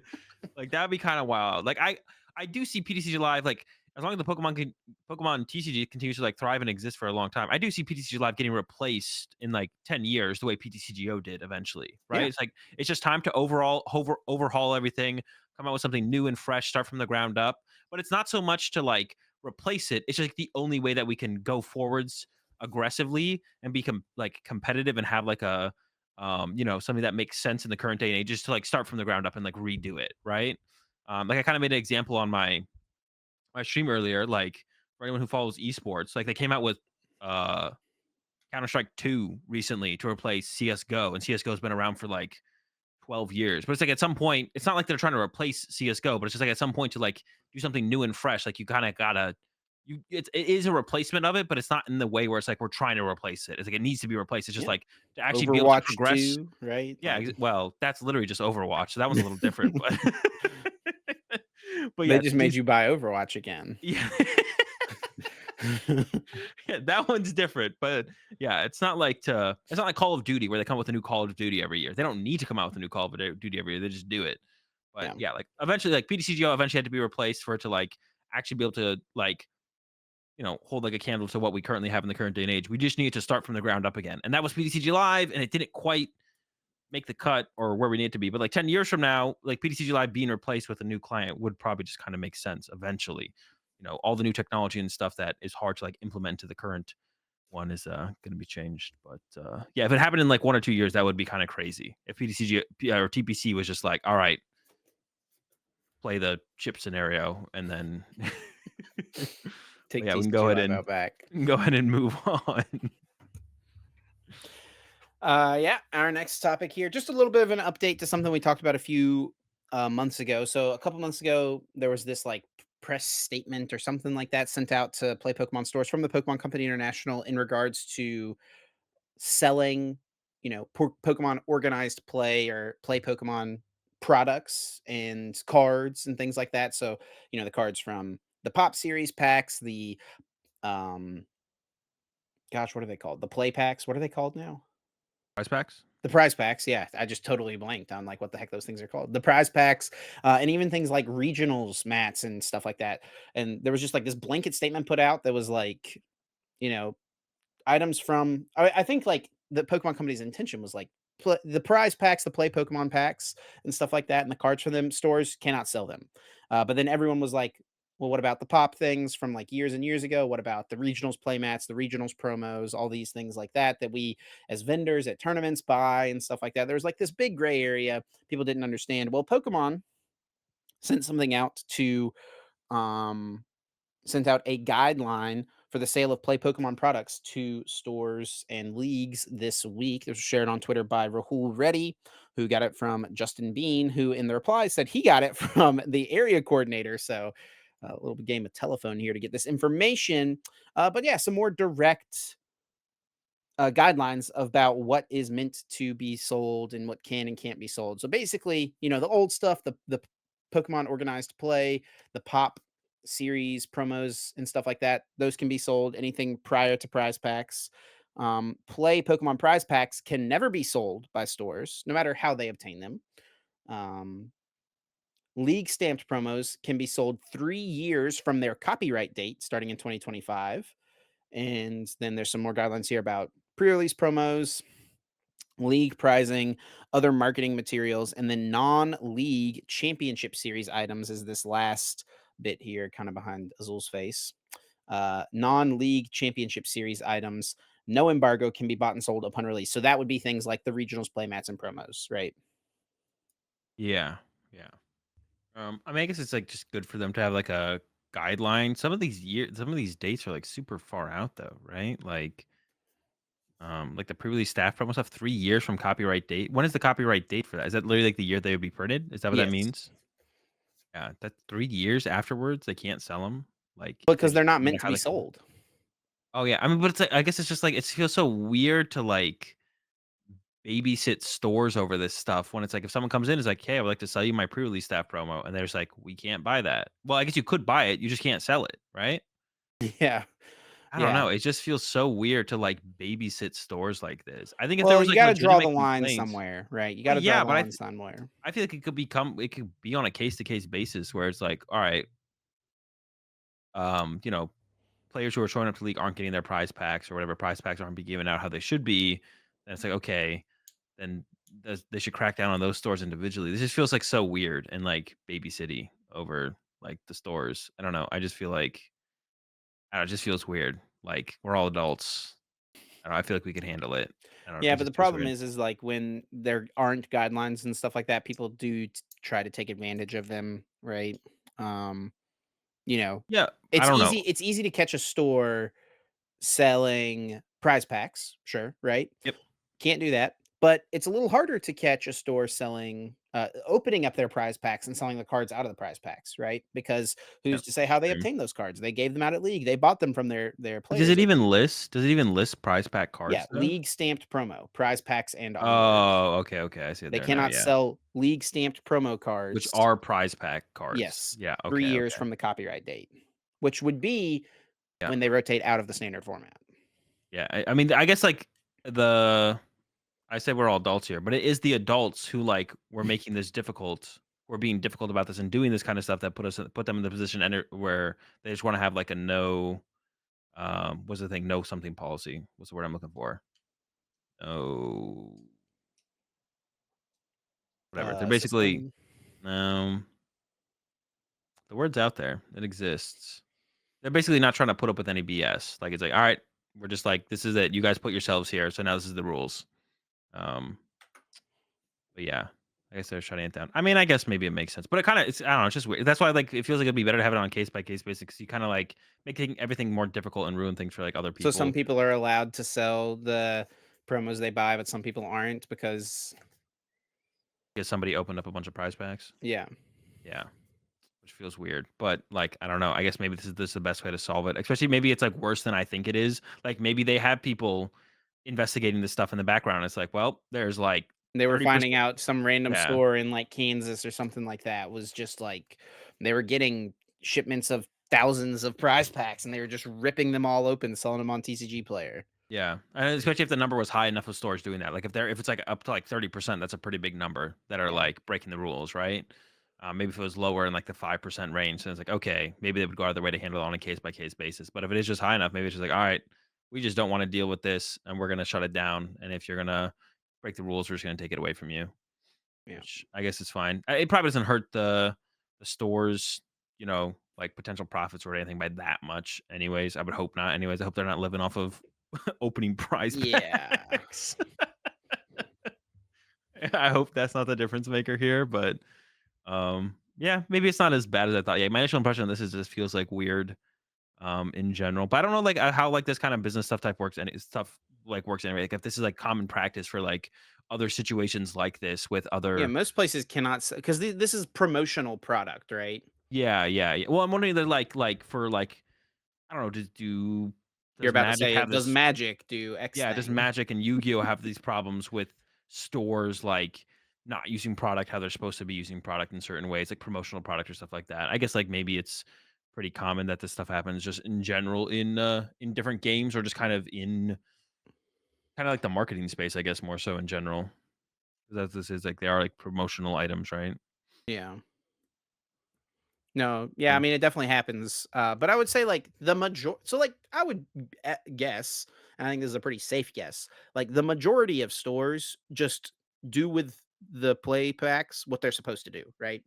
Yeah, I would hope so, yeah. They give them to their league participants, they give them to people who place well in tournaments and don't even do anything about opening it. There are some stores out there, probably a very small percent, that just keep all of it, don't give anything to their players, and they just sell the sealed packs, rip them open, do whatever. And there's probably also some stores out there who do a little bit of both, right? Give out enough to not seem suspicious, but keep back, maybe 10% of the product they receive, open them up, sell some, make a little bit of extra money on the side. Um, Yeah, I don't know. There's a little bit of all of that going on, I would assume, but, most people in the space, I think, are good actors and doing what they are supposed to do overall. Yeah, yeah. Well, now people know for sure how to tackle it moving forward. Got that all squared away. And with that being said, Azul, we can move on to the next segment of the podcast. But before we do need to take a moment to thank our fantastic sponsor, Dragon Shield, for supporting us here on the Uncommon Energy podcast. Of course, Dragon Shield makes some of the best card gaming and tabletop gaming products and accessories on the market, including sleeves, binders, deck boxes, and so much more. Yeah, yeah. Shout out to Dragon Shield as always. They actually sent us some of their latest. Um, what am I thinking of? Colors. It's a green and a purple. It's the power and soul. I haven't opened them up myself yet. I've not cracked mine either. Um, they look pretty nice. I'm a big fan of purple in general, to be honest. I'm actually a big purple fan, so I actually might rock the souls at the next regional. I guess for me, it's not for a while. Though. It's not till Vancouver, but yeah, they got some new colors out there. So make sure you go check them out over at dragonshield.com. As always, you can use code UEPOD to get yourself a discount over there as well. And it directly supports us here on the podcast. Link, of course, will be in the description. So make sure you go check them out over there, dragonshield.com. Yeah, big thanks as always to Dragon Shield for supporting us. Go check out the new dual metallic colors. That is the thing about these as well, is they've got like a shine to them. So I'm really excited to check them out, try them out myself. Use that code UEPOD. Get yourself 5% off. We get a little bit of kickback from that. So appreciate you guys supporting us and also getting yourselves some awesome sleeves to protect your Pokemon TCG decks. And with that being said, Azul, we can move on to everyone's favorite segment of the podcast. Guess that flavor text. Here we go Where again. each week, Azul or I picks a card, reads the flavor text from it, and has the other host try to guess which Pokemon is featured on that card. If you get it right, you get 4 points. And there are three lifelines you can utilize to make it a little easier for yourself to try to guess what the Pokemon is. But for each lifeline you use, you lose one of those 4 points. So you can earn anywhere from 1 to 4 points for getting a correct guess. And then the lifelines are what set the card is from, what stage the card is, and read an attack name. Last week, your boy was able to lock down 2 more points, boosting my lead all the way up 21-11. A 10-point lead, Azul. Oh my gosh, Chip, that's crazy. All right. I'm ready, Chip. Hit me with my comeback card right here. Where Your am I going to comeback up card. some ground with? Yes, we will see what you can do. Here we go. My turn this week, and your card, Azul. Here's the flavor text. In the distant past, it was somewhat stronger than the horribly weak descendants that exist today. Oh my gosh. Well, it sounds like it's some kind of like fossil type Pokemon, but aren't all fossil Pokemon? Like they're all fossils. So I don't know. Is there like a that one's tough. All right, so read What it to me stage one is more time. Archeops, Azul? Stage 2. Okay, so they're not all, what do you mean they're all fossils? Well, they're like Archeops is, you might not know this, but Archeops is a fossil Pokemon. yeah, but it doesn't don't they just like not exist anymore? What are you Isn't talking that about? well they're Archeops is fossils. like a year old. No, no, no. What I'm saying is like It's an in extinct Pokemon. yeah, they're extinct. Well, not this one. Well, so it's a fossil Pokemon? Is that what you're In the telling me? distant past, it was somewhat stronger than the horribly weak descendants that exist today. That's what I'm saying. This is like tough for me to figure out. All right, so I'm gonna need to use some lifelines here for sure. I think because I'm not coming up with anything on this. So I guess we'll just start with what set the card is from. It's from Ancient Origins. Okay, so I'm just gonna go ahead and guess this is a fossil Pokemon. Um, Ancient Origins, but I don't remember what's in Ancient Origins to be honest. Wait, Ancient Origins isn't that like? Is there a Hoopa in there? Why am I thinking of Hoopa with Ancient? There's Hoopa an EX came yeah, out in Hoopa Ancient EX in it. Origins. Okay. Yep. Um, is Archeops in there? Is that where the fighting Archeops comes from? The one that stops evolutions? I don't remember. Um, what other fossil Pokemon are there? There's Rampardos, Astrodon. Man, I just don't think it would be either of those either, though. All right, what? Read an attack name. I'll go with an attack name actually. Give me an attack name. Its attack name is Epic Splash.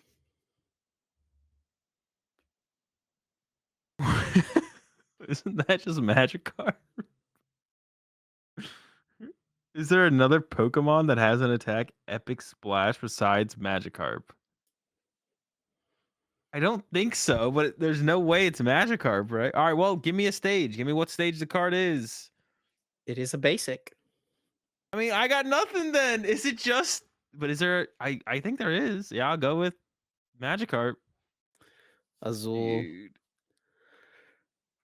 What a guess that is. It is indeed Okay. Magikarp. Damn, I should have got the extra Magikarp point. from Ancient Origins. I should have just said on the Epic Splash, I should have just said Magikarp, to be honest. Probably, What probably. wait, what is the Gyarados that's in Ancient Origins? Is it the double tool one? Yep, Mm. Is it? Yep, there it is. yep. They could With have the 2 oh, tools attached. that's something that we could have mentioned. Ancient Trains came out with Megas, right?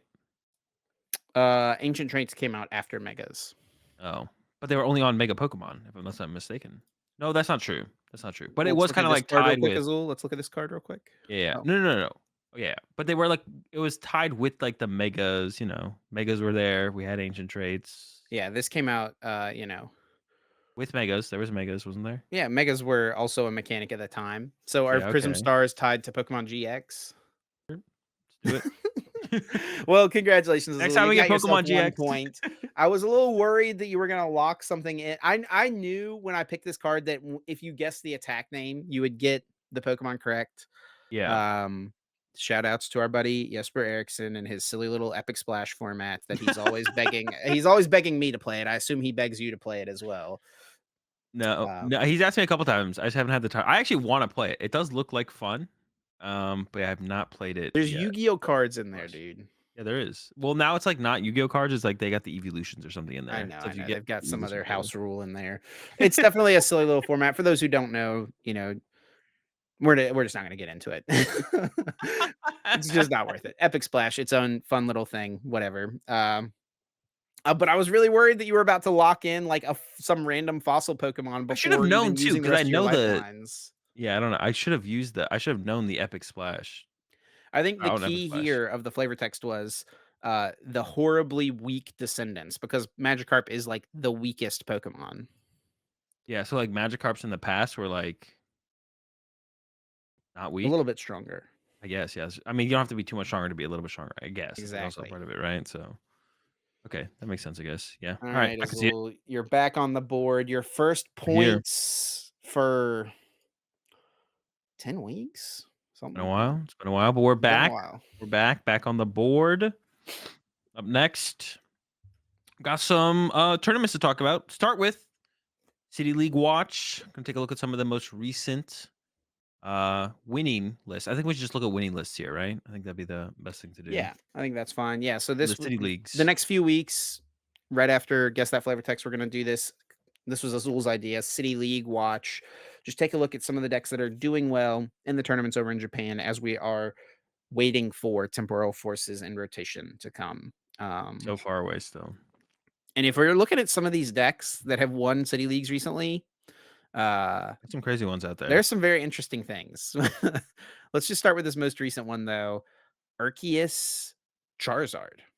Yeah, it's got B barrel in there as well. Yeah, it's got the B barrel in there. Yeah, I don't know. I just don't see a reason to play Arceus. Why do you need Arceus? You can just can't we can just candy Charizard without Arceus. Yeah, but Arceus makes it so you can always candy Charizard. I think we're doing that. I don't even know. Like, I honestly don't know the resource investment that you have to spend to find the Arceus pieces. I don't even know if that actually makes it easier to get a turn to Candy Charizard. To be honest, might Maybe make it's it for the harder. late game Starbirth. Yeah, there we go. Recover from Iono, I think. Yeah, I Recover know. from Iono. I don't think Arceus is back on this one. To be honest, I think it's back. It does help you find Prime turn early two kind prime prep. catcher Yeah, plays a little earlier, I guess, right? to counter catcher. Yeah. Yeah, But yeah, that's kind of the first. I mean, it's the most recent one. But I mean, if we're looking at these decks right here, yeah, um, first off, I mean, we're talking about the winning lists mostly. yeah, But this deck has been doing pretty decently. I've seen a bit of it on Twitter as well. This yeah. kind of turbo, not turbo, but like this solo Iron Hands deck. We talked about this last week or 2 weeks ago, whatever it was, after the Champions League, where this deck got top cut. Yeah, I think this deck is honestly just probably pretty good. Yeah, I think it is as well. I mean, it seems decent. One thing I mentioned about it is I don't think you can get away with only playing counter catcher in the deck anymore. Now it's a known quantity, and we see in this build specifically, there's a prime catcher over the future whatever it's called, Yeah. future ace spec. Another thing that I think will kind of can pretty easily cripple this deck and make it just kind of bad as a tech card is like just playing a lost vacuum. Like Charizard already naturally plays it. I think if this deck, like you only play the two heavy baton in here, but I think you're expecting one of them to happen on your first Iron Hands, Yeah. to like allow you to chain Iron Hands attacks. But I think if you just play a vacuum and you vacuum that before they get to utilize it, the deck probably crumbles pretty quickly, to be honest. So I think unprepared for and underplayed against, or having not that much experience against the deck is really really good. Like I think it was a really really good play for the Champions League because new format, no one knows what the heck you're playing. Best of one on top of that, so they can't even Yep. adjust throughout the set. I think it's really, really good. But I think the deck isn't like terrible now that it's like a known quantity, but you have to like adapt it a little bit, play some boss, maybe the prime catcher like we see here, and give yourself a couple new tricks. 'Cause I think like the list that like did well at Champions League specifically was great for Champions League, but now it's become like a little bit too linear. Another interesting one I notice here is Espathra Zatu It's here, man. It's here. with the Mewtwo EX as well. It's got that baby S Pathra in there as well, which, when it evolves wait, what does it do again? When it It's evolves, it can't if be you hit, right? played Tulip from your Oh, yeah. hand this turn, you get to do 140, and then its ability makes it immune the next turn. Yeah. Oh, there's a tulip in your discard pile. Yeah, if there's a tulip in your discard pile, you get to hit for 140, and when you evolve it, you Oh, become if I thought you immune. had to play it. Okay, my mistake. Yeah. Yep. Oh, it has a stance ability. We've seen that same ability before on, like, Lucarios and stuff, yeah. Yes, yes. When you evolve from your hand during your opponent's next turn, you don't take any damage from it or effects from your opponent's Pokemon done to this Pokemon, and you get it for 140. So, like, not bad, I guess. Yeah, Espathra, I'm not sure about this one either. I Um, mean, it honestly doesn't seem too bad. Like, if you have a Tulip in your discard pile and you evolve into this thing with the ability, and you fun. just go hit a V star, you do 140 to it. Next turn, 280. That's a knockout. And they're not even trading 2 for 2 because they're not knocking out the Espathra. Now, Yeah. they can And you do boss have around you. and you do have a Espathra EX, which is a grass type, and does 70 or 30 plus 30 for each energy attached to yourself and the active Pokemon. So you only need a couple energy to one hit KO Charizards, and the ability making your opponent take an extra energy to attack. So that's like your answer to Charizard for sure, right? Just Espathra EX is it after Espathra EX, and then Yeah. yeah, the only other attack on here is what the Mewtwo. What does Mewtwo do again? Is it's 30 plus 30 for each psychic attached to all your Pokemon, 10 or 10 plus plus 30. 30? Yeah. For all psychics attached to all your Pokemon. So I guess it's like your heavy hitter, like game closer, the Mewtwo EX. Yeah, a little awkward because you can't Zatu onto the Mewtwo, right? You can Yeah. only Zatu. Oh, wait. You can. You can. Anyone. Okay, I'm Yeah. trolling. My bad. I'm thinking, what am I thinking of? What I is don't the thing know. you can only put? I don't know what I'm thinking of. Nobody Continue. knows. It's good. They're rocking the Hero's Cape tool card as the A spec plus 100 HP. And they got the new supporter in there, the Morty. What's it called? Morty something? Morty's confidence Morty's Confidence. You must discard a card from your hand to use this card. Draw a card for each of your opponent's benched Pokemon. Is that what Zinnia's Resolve did? Or does Zinnia's Resolve draw for each of your opponent's Pokemon in play? is Zinnia's was each Pokemon in play. To discard two cards. Yeah, so I Yeah, think Morty I'm Morty's not a bad card. not I very think confident in it this is though. a card that we will see played occasionally in decks. Yeah, well, we saw Zinnias occasionally. Well, I think we'll see Should this a we little bit have? more frequently than we saw Zinnia's. Question is, should we have seen Zinnias occasionally? That's the real Basically, question. no. Yeah, Morty's we've seen a little bit more of it earlier on than we saw from Zinnia's Resolve, to be honest. So Morty's, I'm not sold on it, but it is in here. Instead of researches, has a couple Mortys alongside the Iono, so you don't discard your hand. You want to like build it up instead. And this is the type of deck that I think Morty will be played in, you know? Yeah, You don't want to discard your hand, right? You don't really want to Iono always either because you want to build a large hand. yeah, yeah. So I think there's a spot for the Morty. We see Lugia did win one as well recently. Is It this looks just the? I think this yeah, is it the. looks like it. Oh, one less Snorlax. One less Snorlax, and there was two Snorlax in the list. Oh, for One the less fourth. Lugia V. There's another Minccino. Yeah, I like those changes to be honest. I like worked on the list. I like worked on a Lugia list on stream last week, and the more I changed about it, the more it just became almost exactly like the Champions League list, but I did like the idea of another Minccino. And I do also like the idea of cutting a Lugivi. I don't know if I did that in my list, but I like the one less Lugivi, I think, as well. Yeah, because with this deck, you really it feels like you only want to put one Lugia V Star in play. Yeah, it's probably a little bit matchup dependent, but yeah, you don't really want to. Opening is nice though, to be honest, for that read the wind, turn one going second. Yeah. So the read the wind But you going know what second is else is a nice. pretty good attack turn one going second? Hit me with it. Call for family. Yeah. Call for Family's also pretty good. Got four of those in there. Find the other Mancinos. Pretty important. Find your Lugia. Yeah. Exactly. True, true, true. Yeah, you don't even have to find the Lugia turn one. You could like commit your Ultra Ball to just getting an Archeops and getting that in the discard pile and then call for family to get the Lugia. And you don't even like even if you start like Snorlax.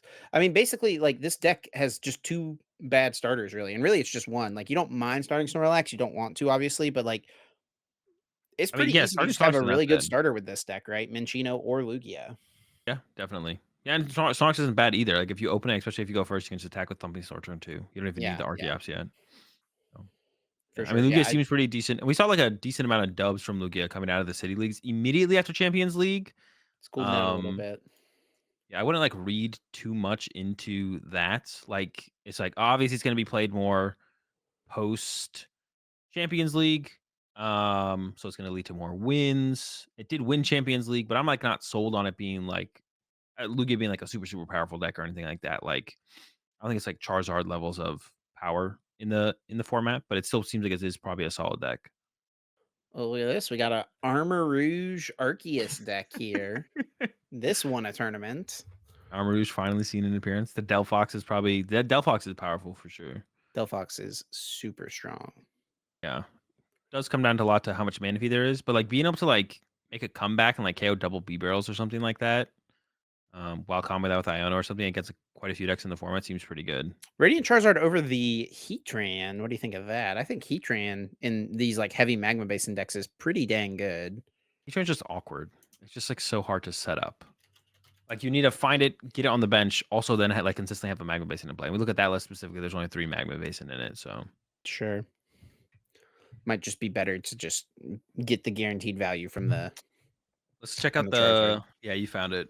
Metang Dialga, dude. I've been hyping up the Metang. Yeah, this card is crazy. For those who don't know, it's a stage one coming out. Metang has an ability. Once during your turn, you may look at the top four cards of your deck and then attach any number of basic metal energy cards from there to your Pokemon in any way that you like. Then shuffle the remaining cards to the bottom of your deck. Yeah, and like that last part there is like pretty important because if you have like 2 to 3 Metang set up, Yep. that means each following Metang won't see the non-energy cards you just put on the bottom of your deck. So it constantly increases your odds of seeing energy. So it's definitely an interestingly worded there. We've been seeing a lot more of that. Obviously, Marnie for at first. Now we see it in Iono. Now we see it in the Metang. So yeah, Metang maybe going to give some life to. This is specifically a Dialga V Star build. To Dialga, there's a Zacian in here as well. But honestly, what if you just play like four Zacian This is Zamazenta. or Zamazenta, excuse me, and you're just hitting for 220 every single turn as a one Yeah, price or Pokemon? 100. Well, I mean, if they're not attacking, I think we're winning. I think I'll That's I'll take true. that trade off.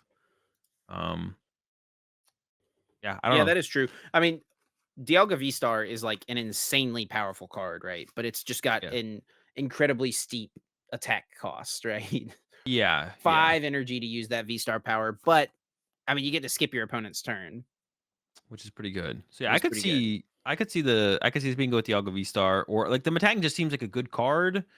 What Obviously do it's you not like as good as something like a Malamar or a Flaffy, I don't think. I think I'd rather take those cards over the Metang, but maybe it's enough to give Metal some life, if not right now when other Metal Pokemon do come out.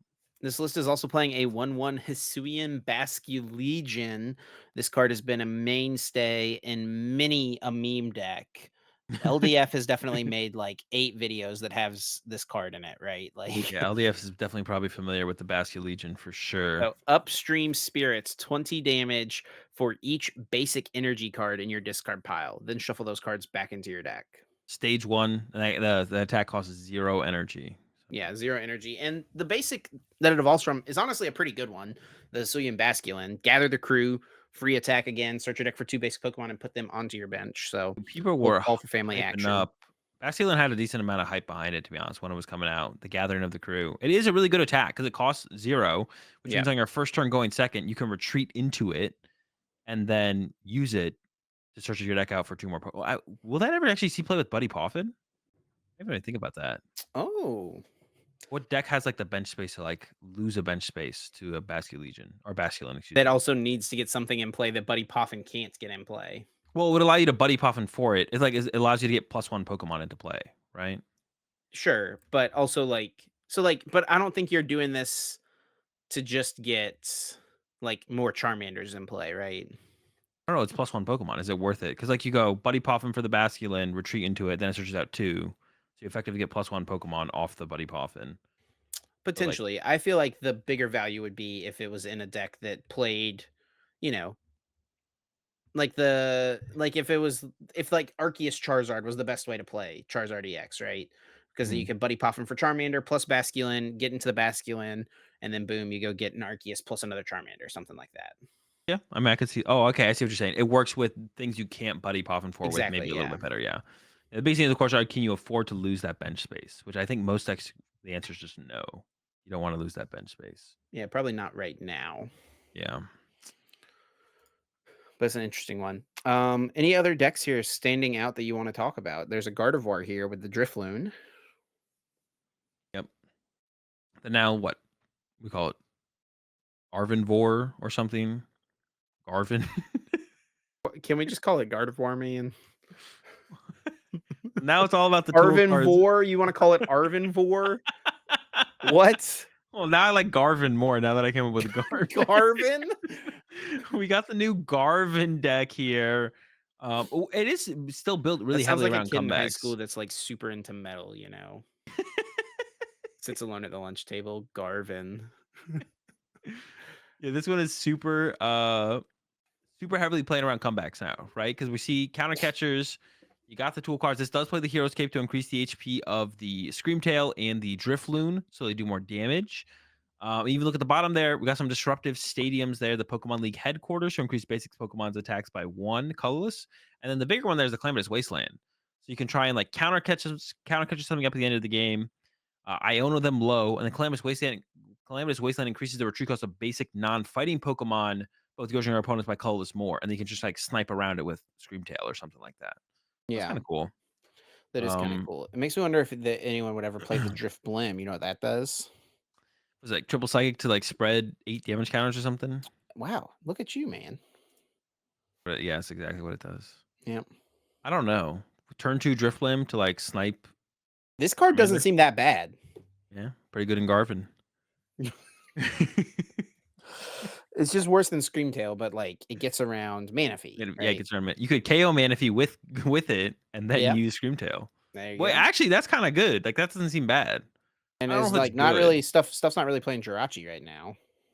Yeah, I don't think so. The Jirachi doesn't seem that good Honestly, though, this overall. is so much more commitment than just like getting Cresselia set up, and Cresselia is still legal.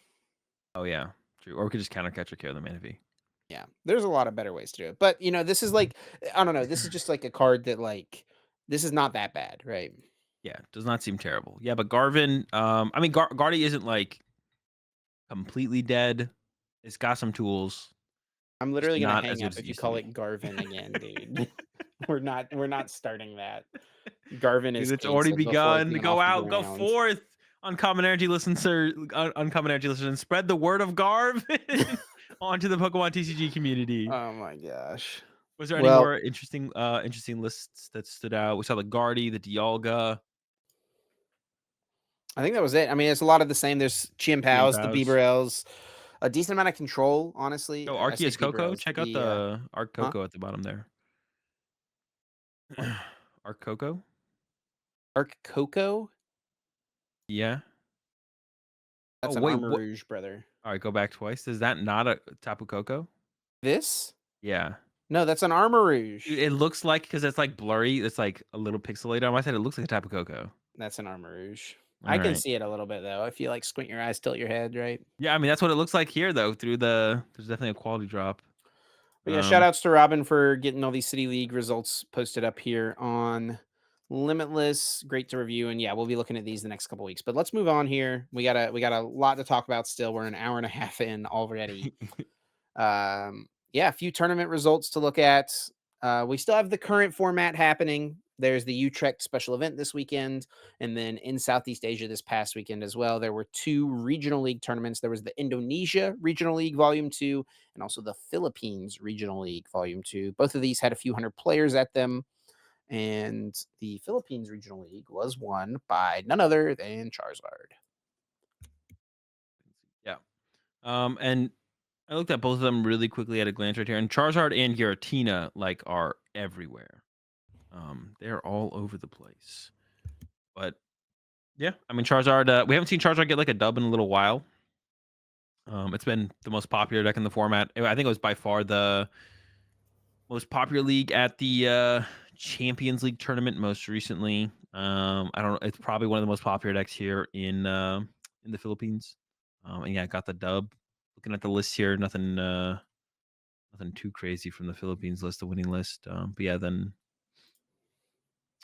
did beat that Roaring Moon in the finals. Oh, heavy ball. Heavy ball you don't see very often. I do like the heavy ball though.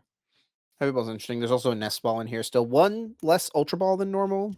I don't know if I like that. Ooh, yeah, I don't Also know if I like 3 that. Arvin, 4 Iono, so, like, a little bit of minor tweaks here and there, it looks like. Yeah, and we start to see like people start to cut back on the Arvin a little bit. It seems like since Haru Yeah, um was placing pretty well with the two Arvin list. And I people don't are hate willing to it. try it out. Arvin's still good, but like Iono's pretty good as well. Just drawing 6 new cards on your turn. You know, you're usually going to get a similar result to what Arvin would give you, and potentially even like a higher. I feel like it's got like a higher ceiling for like follow up, right? And, yeah, Roaring Moon did get the finals. It is just the look at It this, is.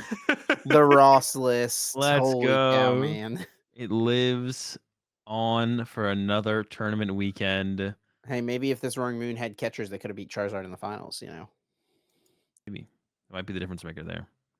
And, we see a Chien Pao doing decently, not something you hear too much from. Obviously, Cameraman just got the dub over in Dortmund. Actually, the Uh, question is, I think this is only one. I think this is literally a good Frigibacks. yep, Collect Frigibacks different from Owen's list here. I think I it's think literally so. that's the only difference is there's the collect Frigibacks. So slightly optimizing Owen's suboptimal 60 from Dortmund, adding that collect Frigi, and then yeah, coming in and getting a top 4 here in the Philippines. But like you said, there's a lot of Tina, another Charizard here in the top 4, and then there's a couple Golden Go hanging around as well down here in the top 16. Oh, Cheryl? That's new. Ooh, What's that punching us and that we feel like we need a heal from? Curious about that one. Charizard. Don't we just if they're punching us and not KOing us, I'm feeling pretty good. That is fair. I guess we could be feeling better. The Maybe classic the classic win more card. yeah, it feels a little win more for sure. This one's got the Scizor in it. Yeah, you don't see that very often, but it's a pretty good way to shake up the prize trade, to be honest, against a lot of matchups. 'Cause a lot of decks are trying to go 2-2-2 against you, like Gardevoir, Yeah. and even Charizard. So the Scizor can really throw a wrench in the gears, shake things up. Yeah, if you attack with, like, Scizor, what if with this deck you just go, like, quick for the Scizor and then for the Radiant Greninja play, and it's like you're not even worried about Golden Go until, like, turn 3, you know? Yeah, we don't even attack with it anymore. Honestly, what if we cut the golden goes? We're just playing attacking Scizor dot deck, and if we're doing that, I haven't even looked at this Zoro box list yet, but let's see, does he have the Scizor? Yeah, it's in there. Yes. I There's think there's actually 2 2 Zoro yeah, box decks here 2 in Zoro the box in top Indonesia tournament. 16. Yeah. Zorobox doing work over there, which is I mean, people have talked about it. People have mentioned how the deck gets better consistently every set. Zorobox has never really been a meta deck. And it does leave with rotation, right? What are So these cards that are in this list, man? I don't know. Which ones are you talking about specifically? We've got Zizu, we've got Practice Studio. The attacks the stage 1 Pokemon, both yours and your opponents, do 10 more damage. What math are we fixing? That's kinda interesting. I don't know. It'd take a lot of thing. I'm sure they know. That's why they play it. Yeah, I'm yeah. not trying to figure out why they play practice stadium, but I'm sure it fixes or studio. I'm sure it fixes some math for They've them. got the Mabostiff in here. What is yeah, so that's like is that just better than the Mightyena, I guess, because um it can KO Mew VMAX, but it also does other stuff? That's what that'd be my Um, assumption. its ability is probably okay, right? Yeah, I guess that could be one of the reasons as well. Once in your turn, you may switch your opponent's active to the bench. Your opponent chooses the new active. What does a Zizu But do? Mightyena is basically like I feel like gonna just be better most of the time because it KOs Mew for free. It doesn't take an energy, Yeah, and it can still get an energy on it to KO Gardevoir, right? yeah. What does the Zizu do? What does the card even do? Zizu lets you draw cards until you have one more card in your hand than your opponent. What? Is that good? Is doesn't this deck build I a hand with Kirlia? there it's probably pretty good against Lost Box, right? And You against just Gardevoir, honestly. don't you just lose to Lost Box? Not if you can draw a bunch of cards. No, you got Jirachi, dude. Oh, that's true. That's true. We're gonna put make room for Jirachi and Manaphy on our bench. Seems tough, but doable. Yeah, that's what Work. you have to do in the matchup, I think. So your whole bench is just what, like Zork, Zork. You also have the You Thornton in only get one here. Curly M play in that matchup, but they're Oh, not disrupting you, so you it's could have two okay. Zork, two Kirlia, Jirachi Manaphy, right? They'll Roxanne you eventually. Yeah. Yeah. The what was I gonna say? Yeah, so you get like an awkward bench there. But the Thornton allows you to like if they chase your Zorua, you can Thornton into the Zorak So after many that. one ofs in this list, man.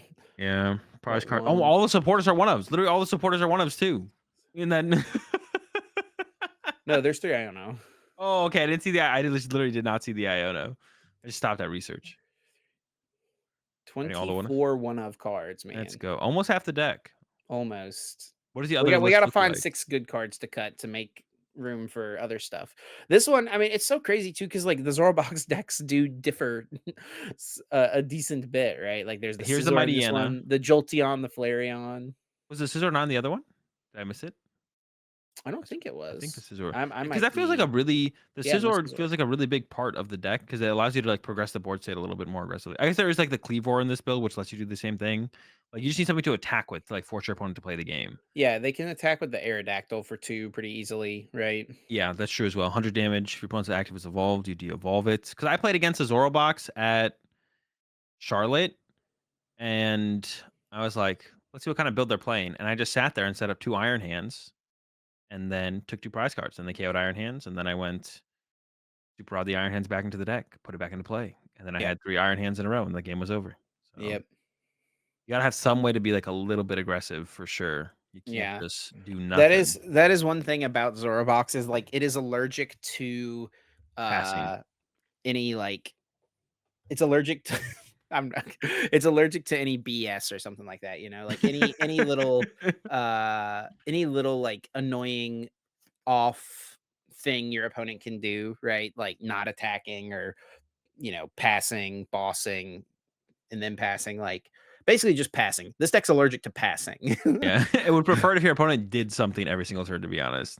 It's like sometimes you don't want your opponent to draw prize cards too fast because sometimes you have like a little bit of a slow setup, Yeah. but you do want your opponent to draw the prize cards at like somewhat of a pace, right? You want to be something wants to be happening. Um, And then yeah, let's look at that winning Tina list real quick. Nothing yeah. super special here, I don't think. Waters, Manaphy, the 4 switch cart, and yeah, nothing too crazy. Pokegears, yeah. Oh, no counter catcher. I guess that's kind of the big standout here, to be Oh, honest. No yeah. counter catcher. But You gotta make room for the Manaphy yeah, has everything somehow. else. Has everything else. Yeah. Yeah. Pretty normal looking list. Atar Rico, that's a name, one of the better players from Indonesia. Like he's someone whose name we've seen at Worlds and stuff for years, I feel like, right? Yeah, that name is definitely familiar for sure. But yeah, played Mm. the Charizard, did have the Entei in here. You don't see the Entei very much. It also has it's a Love B it. barrel build. It's a B Yeah. barrel build. And Entei, I have seen more Entei in B barrel builds. Maybe Entei is a little bit better than in the B barrel builds, but I still feel like playing something like the Rotom or just like the Pidgeot. I still like the idea of that a little bit more. I don't know. Entei's just not very good. I would just kind of go back to being like Entei's just not very does not seem very good. But Yeah. yeah, nothing too crazy here. Just the Evo Zard, which has been like the more popular way to play Zard, to be honest, after rotation. We'll see if that holds though, because that was the same thing in the Paradox Rift format when it started. So both of these tournaments also did have a Zoro, or not a Zoro, a Miraidon making a pretty deep run. Hmm. Um, And we haven't seen too much Rhydon recently. This one has the Cobalion in there. Yeah, Um, but Cobalion. honestly, like, especially for our meta right now, like, if you if you've been on Pokemon TCG Twitter the last 2 weeks, basically all you've been seeing is people's League Cup results playing Gardevoir is what it feels like. Dude, Gardevoir has been just like, that is the deck right now. Everyone's playing Gardevoir, it feels like. And that's because Gardevoir doesn't really have any bad matchups in the meta, but that's because no one's playing any Iron Hands in pretty much anything right now. A little bit of Chien-Pao. Miraidon has almost completely fallen off, but is there room for Miraidon to kind of make a little pushback? Gardevoir is more popular. Charizard becomes less popular. You have a fine Tina matchup. Miraidon, what do you think? I mean, I think Marion's pretty good right now. Someone asked me about it on my stream today. I was like, yeah, like if I was going to Utrecht this weekend, I would play Miraidon. Yeah. I think I would just like that's my number one deck right now to play. Like it's the best deck against the two most successful decks over the last like month now. Guardy and Tina. This build is interesting. It's got this build is like a research build. It's got two Mew though, and then still has like the 2/2 Flaffy, which is interesting. Yeah, the double Mew is a little interesting, but maybe because they have two double turbo energy, Yeah, trying to or they're utilize trying it a to little be bit more. aggressive with some like Greninja snipe plays against Giratina or something like that. Yeah, I could see it, I guess. But yeah, I'm a big fan of Miraidon right now. Like that, if I was going, like I said, if I was going to Utrecht, I'd play some build of like Peony Miraidon. I still think Peony is the way to go because like if you play the research build, when you play the research, you're just looking for Oh, generators. You sometimes just whiff it. But there's a choice belt in this list as well. So you you can can go DTE, DTE, choice choice belt, belt. dynamotor, knock you can lost impact. That's probably not bad. It seems okay. Yeah, it seems okay. I'm not sure I would devote a space to the deck for a choice belt. The Well, EXP there would share have feels to like be it some does other the. reason that it's decent. I think it's just for Tina. It seems like it's just for Tina. Yeah. I mean, Tina. There's a lot of Tina in these tournaments here. Yeah, there is a lot of Tina. There's a lot of Tina. Maybe it's just the most popular deck over there as well. So taking for Tina might just be Knowing worth your the meta space right pays now. off. Yeah, But it yeah, might those be. are the most recent successful lists in this current format. Shout outs to all the Philippines and Indonesian players to succeed, do well in their tournaments this past weekend. But there is the Utrecht special event this coming weekend. And yeah, I mean, if you're going it sounds like you already were talking about it on your stream today, that if you were going, that you feel like Miraidon seems like a good play. Yeah, I would play Marauder. I think. I mean, I like the deck. I think Peony Marauder is like a pretty powerful deck. A little bit meta dependent. Moon. I think Moon is favored against it, Yeah. but I think Moon has been coming down in popularity with like kind of the rise of Guardy. Zard is always going to be one of like the top two most popular decks, probably. Like I for Utrecht, maybe it'll be close between like Utrecht or between Zard and Tina at Utrecht. I don't know. Maybe Zard will still kind of reign supreme in terms of popularity. It's definitely been struggling in terms of um, success lately. It feels like overall, like we just saw some recently now here, um, but definitely hasn't been the most successful deck as of late. Even over in like the Champions League, it struggled. It seems like for how popular it was. Like it Yeah. did get top four. I think there was one in top four, but like still, it feels like if it's going to be like 25% of the meta, which is what I think it was over there, it's 2025. You'd expect a little bit more from it, but there was a decent amount of Charizard hate. I guess there's like way more Charizard hate. It looks like in the Temporal Forces format. Um, so yeah, I don't know. Miraidon seems good. I like Miraidon. All right, well, let's make some predictions about Utrecht this coming weekend. So it is the final major tournament in Europe in the current format. So one of our predictions has got to be, is Mew going to get its third European win of the season? Tough one. I feels like it's getting better from you though, because like Moon was there for a while, being pretty popular. I don't know if there's been enough time for the meta to adjust to kind of put Moon back in probably its rightful place. To be honest, I'm being honest here. But I don't know if there's been enough time to put it there. So with that in mind, I'm gonna go ahead and say it's probably gonna be a little bit rough for Mew, and I'm gonna go with yes. Because of that, no one's predicting Mew to do well, so no one is playing Spiritomb in their Tinas or anything like that. Reverse So psychologizing. Mew is gonna get that dub. No one's teching for it. Why would you? Roaring Moon's still pretty popular. but that's the time. That's all that Mew needs. I'm just gonna play the numbers here on this one, and just statistically, there's so many decks in the format. There's a lot of great players who don't basically ever play Mew over in Europe. So I'm gonna roll with the no on this one. I think it's a pretty So safe bet, but you know what? statistically, How could there's a I ever be surprised to see Mew with the dub? So I'm looking forward to congratulating you on your correct predictions next week, Azul. Mew is also the most winningest deck in Europe this season, I believe, right? It's No won deck has 2 of won. their 6 major tournaments. Yeah, no other deck has won 2. So, hey, the odds are in its favor, it seems like, historically. Saying Mew It's stays winning. true, it's true. Yeah. Let's look at the deck. I'm curious now. In Europe What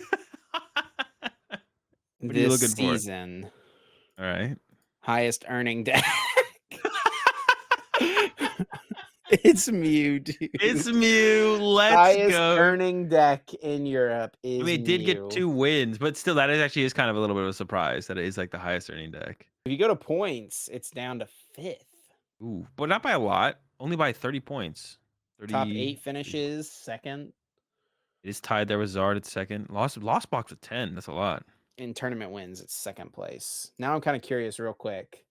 If Where we going we with switch this? it over to North America, What are we looking at?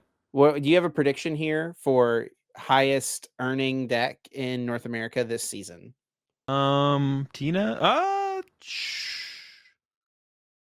Gotta be Tina or Charizard. Well, yeah, it's gotta be Tina or this season. When did we Whole start? season after Worlds, What was the first term after Worlds? Give me a Pittsburgh. Pittsburgh. It's gotta be Tina or Zard, I think. It could be I'm gonna go Guardy. with No, I think it's Tina or Zard. I'm going with Lost Box. I think it's definitely Okay. Lost Box. Let's take a look. Lost Box is points first, and Lost Box His earnings. Oh, not Zard's not even even that high. close, dude. Yeah. 94,000 to 77,000 with Tina second. The lost zone, man. It's doing it. Yeah, not Zard, I guess. Yeah, Zard's all the way down there at fifth. Yeah, Yeah, fifth. and you make up 1/5 of this result as well. That's true. That's true. Well, man, Zard's All not right. cutting it out there, man. Next prediction here. The most recent tournament, Dortmund in Europe, saw 2 surprise decks making it all the way to the final. It was the Golden Go EX up against Chien Pao Baxcalibur. So this tournament, the follow-up, which of those 2 archetypes will place higher in the event? Will it be a Chien Pao making it further, or will it be a Golden Go? And, doesn't have to be top 8, top 16, any of that. It could be, Chien Pao is 135th and Golden Goes 136th. Make your pick. Which one is going to finish higher? I gotta go with the Chien Pao here. Yeah, I'm not a big Golden Go believer. I think Chien Pao's pretty good. I think Chien Pao's people's faith in Chien Pao has also been restored I post think that's the Owen definitely dub. true. Um, but I still think it is like I still think it's true that Chien Pao is like the most punishing deck in the format. Like you misplay once with Chien Pao and it hurts worse than most other decks. I agree. Yeah. So that's still true. But And I think part I of think that is it's because you're playing so many turns by the skin of your teeth. yeah. It's like I have to draw superior this turn, so I got to make sure I sequence my concealed cards, my Shivery Chill, my Bibarel, my Ultra Ball, my Pokestop. Like I've got to sequence all these 8 things perfectly to increase my chances to draw the one card I need to draw to stay in the game. And so because it's a deck that's continually living by the skin of its teeth, I'm giving it to the Golden Go, baby. Goldingus. Dude, you're just trying to get back in its good graces after you gave up on it I gave up for on it, dude, and it got second place, man. Come on. I'm sorry, Golden Go, come back to me. Last prediction here. Uh, we talked earlier about how Gardevoir has been basically all anyone's been talking about on Pokemon TCG Twitter the last couple weeks. So, People have been gassing up Gardevoir way too much. I mean, keep doing it. Just keep doing it until Vancouver so I can play Maridon again. That'd be sick. dude, if you guys play Maridon again, I'm down. Grant is gonna swim home, and swimming back to North Carolina from Vancouver is tough. Yeah, I don't think he'd make it, bro. I'm not gonna lie. All the way around like South America. Oh A man. lot of pit stops. Yeah, so let's predict Gardevoir's day one meta share. It's been what basically everyone's been talking about. So I let's think, I mean, it hold up. has been like an 8-ish% deck the last several tournaments. Day It was up to one, 10 in Dortmund, I think. it was up to 10. Yeah. So let's I'm gonna, I'm before don't boosting just it predict here. it. No, Um, let's type it in the chat here on the thing at the same time. okay, So we'll each predict. all right, All right, let me know when you're ready, I'm and we'll ready. send it. All right, ready? Three, And 2, 1, send. Ooh, ooh, we're pretty okay. close. All right, Azul is predicting 11.8% MetaShare day one. I'm predicting 11.1 MetaShare percent day one. I We're think not if you look at confident. day two, it's going to be a lot higher. Oh yeah, I think it'll be like close. It could be I close to think like that it might be the 20. most popular deck in day two. Yeah, I think so. It'll have a really good conversion rate. A lot of good players are gonna play it. We're not gonna see honestly, a lot of the good players that like travel, a lot of the good North American players that travel to these non-North American regionals, generally play guard for like Smart or Rowan most recently. Yeah. I don't know Um, how many but I are don't. going But to this one, though. well, I don't think anyone's going to this one because it's not a regional. It's a Right. special event, right? So There's there's no no cash. potential. There's no cash return. So I think it'll be only Europeans here. Um, but still, a lot of really good European players love to play guard for. But I think it definitely increases its guard force potential. Right, is when those players are also making their way over across the pond. But I almost put this one, 12.1 and I backpedaled immediately to 11.1. I was like, it would 12 be is so high. for one of our future predictions. We should definitely try and predict a day two percentage of a deck, 'cause that's a little bit more interesting. That But is true. Yeah. maybe we'll save that for Vancouver or I could save it for Vancouver. We'll do like a Vancouver prediction with that one. But um, yeah. I mean, I think that's all we got here for the episode today. Chip, unless you got anything else, I think you can close this out. I don't think so. Yeah. Thanks so much to everyone for listening. As always, we really appreciate the support. It means a lot. And if you want to show your support, just go that little extra mile by leaving us a rating, a review, a like, a comment, subscribe to the YouTube channel. All those things help us out so much. I think we just passed 8,000 subscribers on the YouTube channel. If we didn't, we're very close. I think we did just pass it. Yeah. And we got 5,000 subscribers on the second YouTube channel as well. So appreciate everyone's support on both of the channels here, especially the second channel, man. It's crazy. 2 videos and 5,000 subs over there already. But yeah, appreciate the support. And if you want to stay up to date with everything we have going on, the best place to do it is over on Twitter. Follow myself at Chip Ritchie. Azul is at Azul_GG. And then you can also follow the podcast at Uncommon_Energy. Appreciate the support as always. So we'll catch y'all next week, 7 Or in a.m. the bonus East. episode. Yeah, 7 a.m. Eastern on Wednesday. Good luck to everyone going to the Utrecht special event. I'll catch some of y'all in just a second in the bonus episode.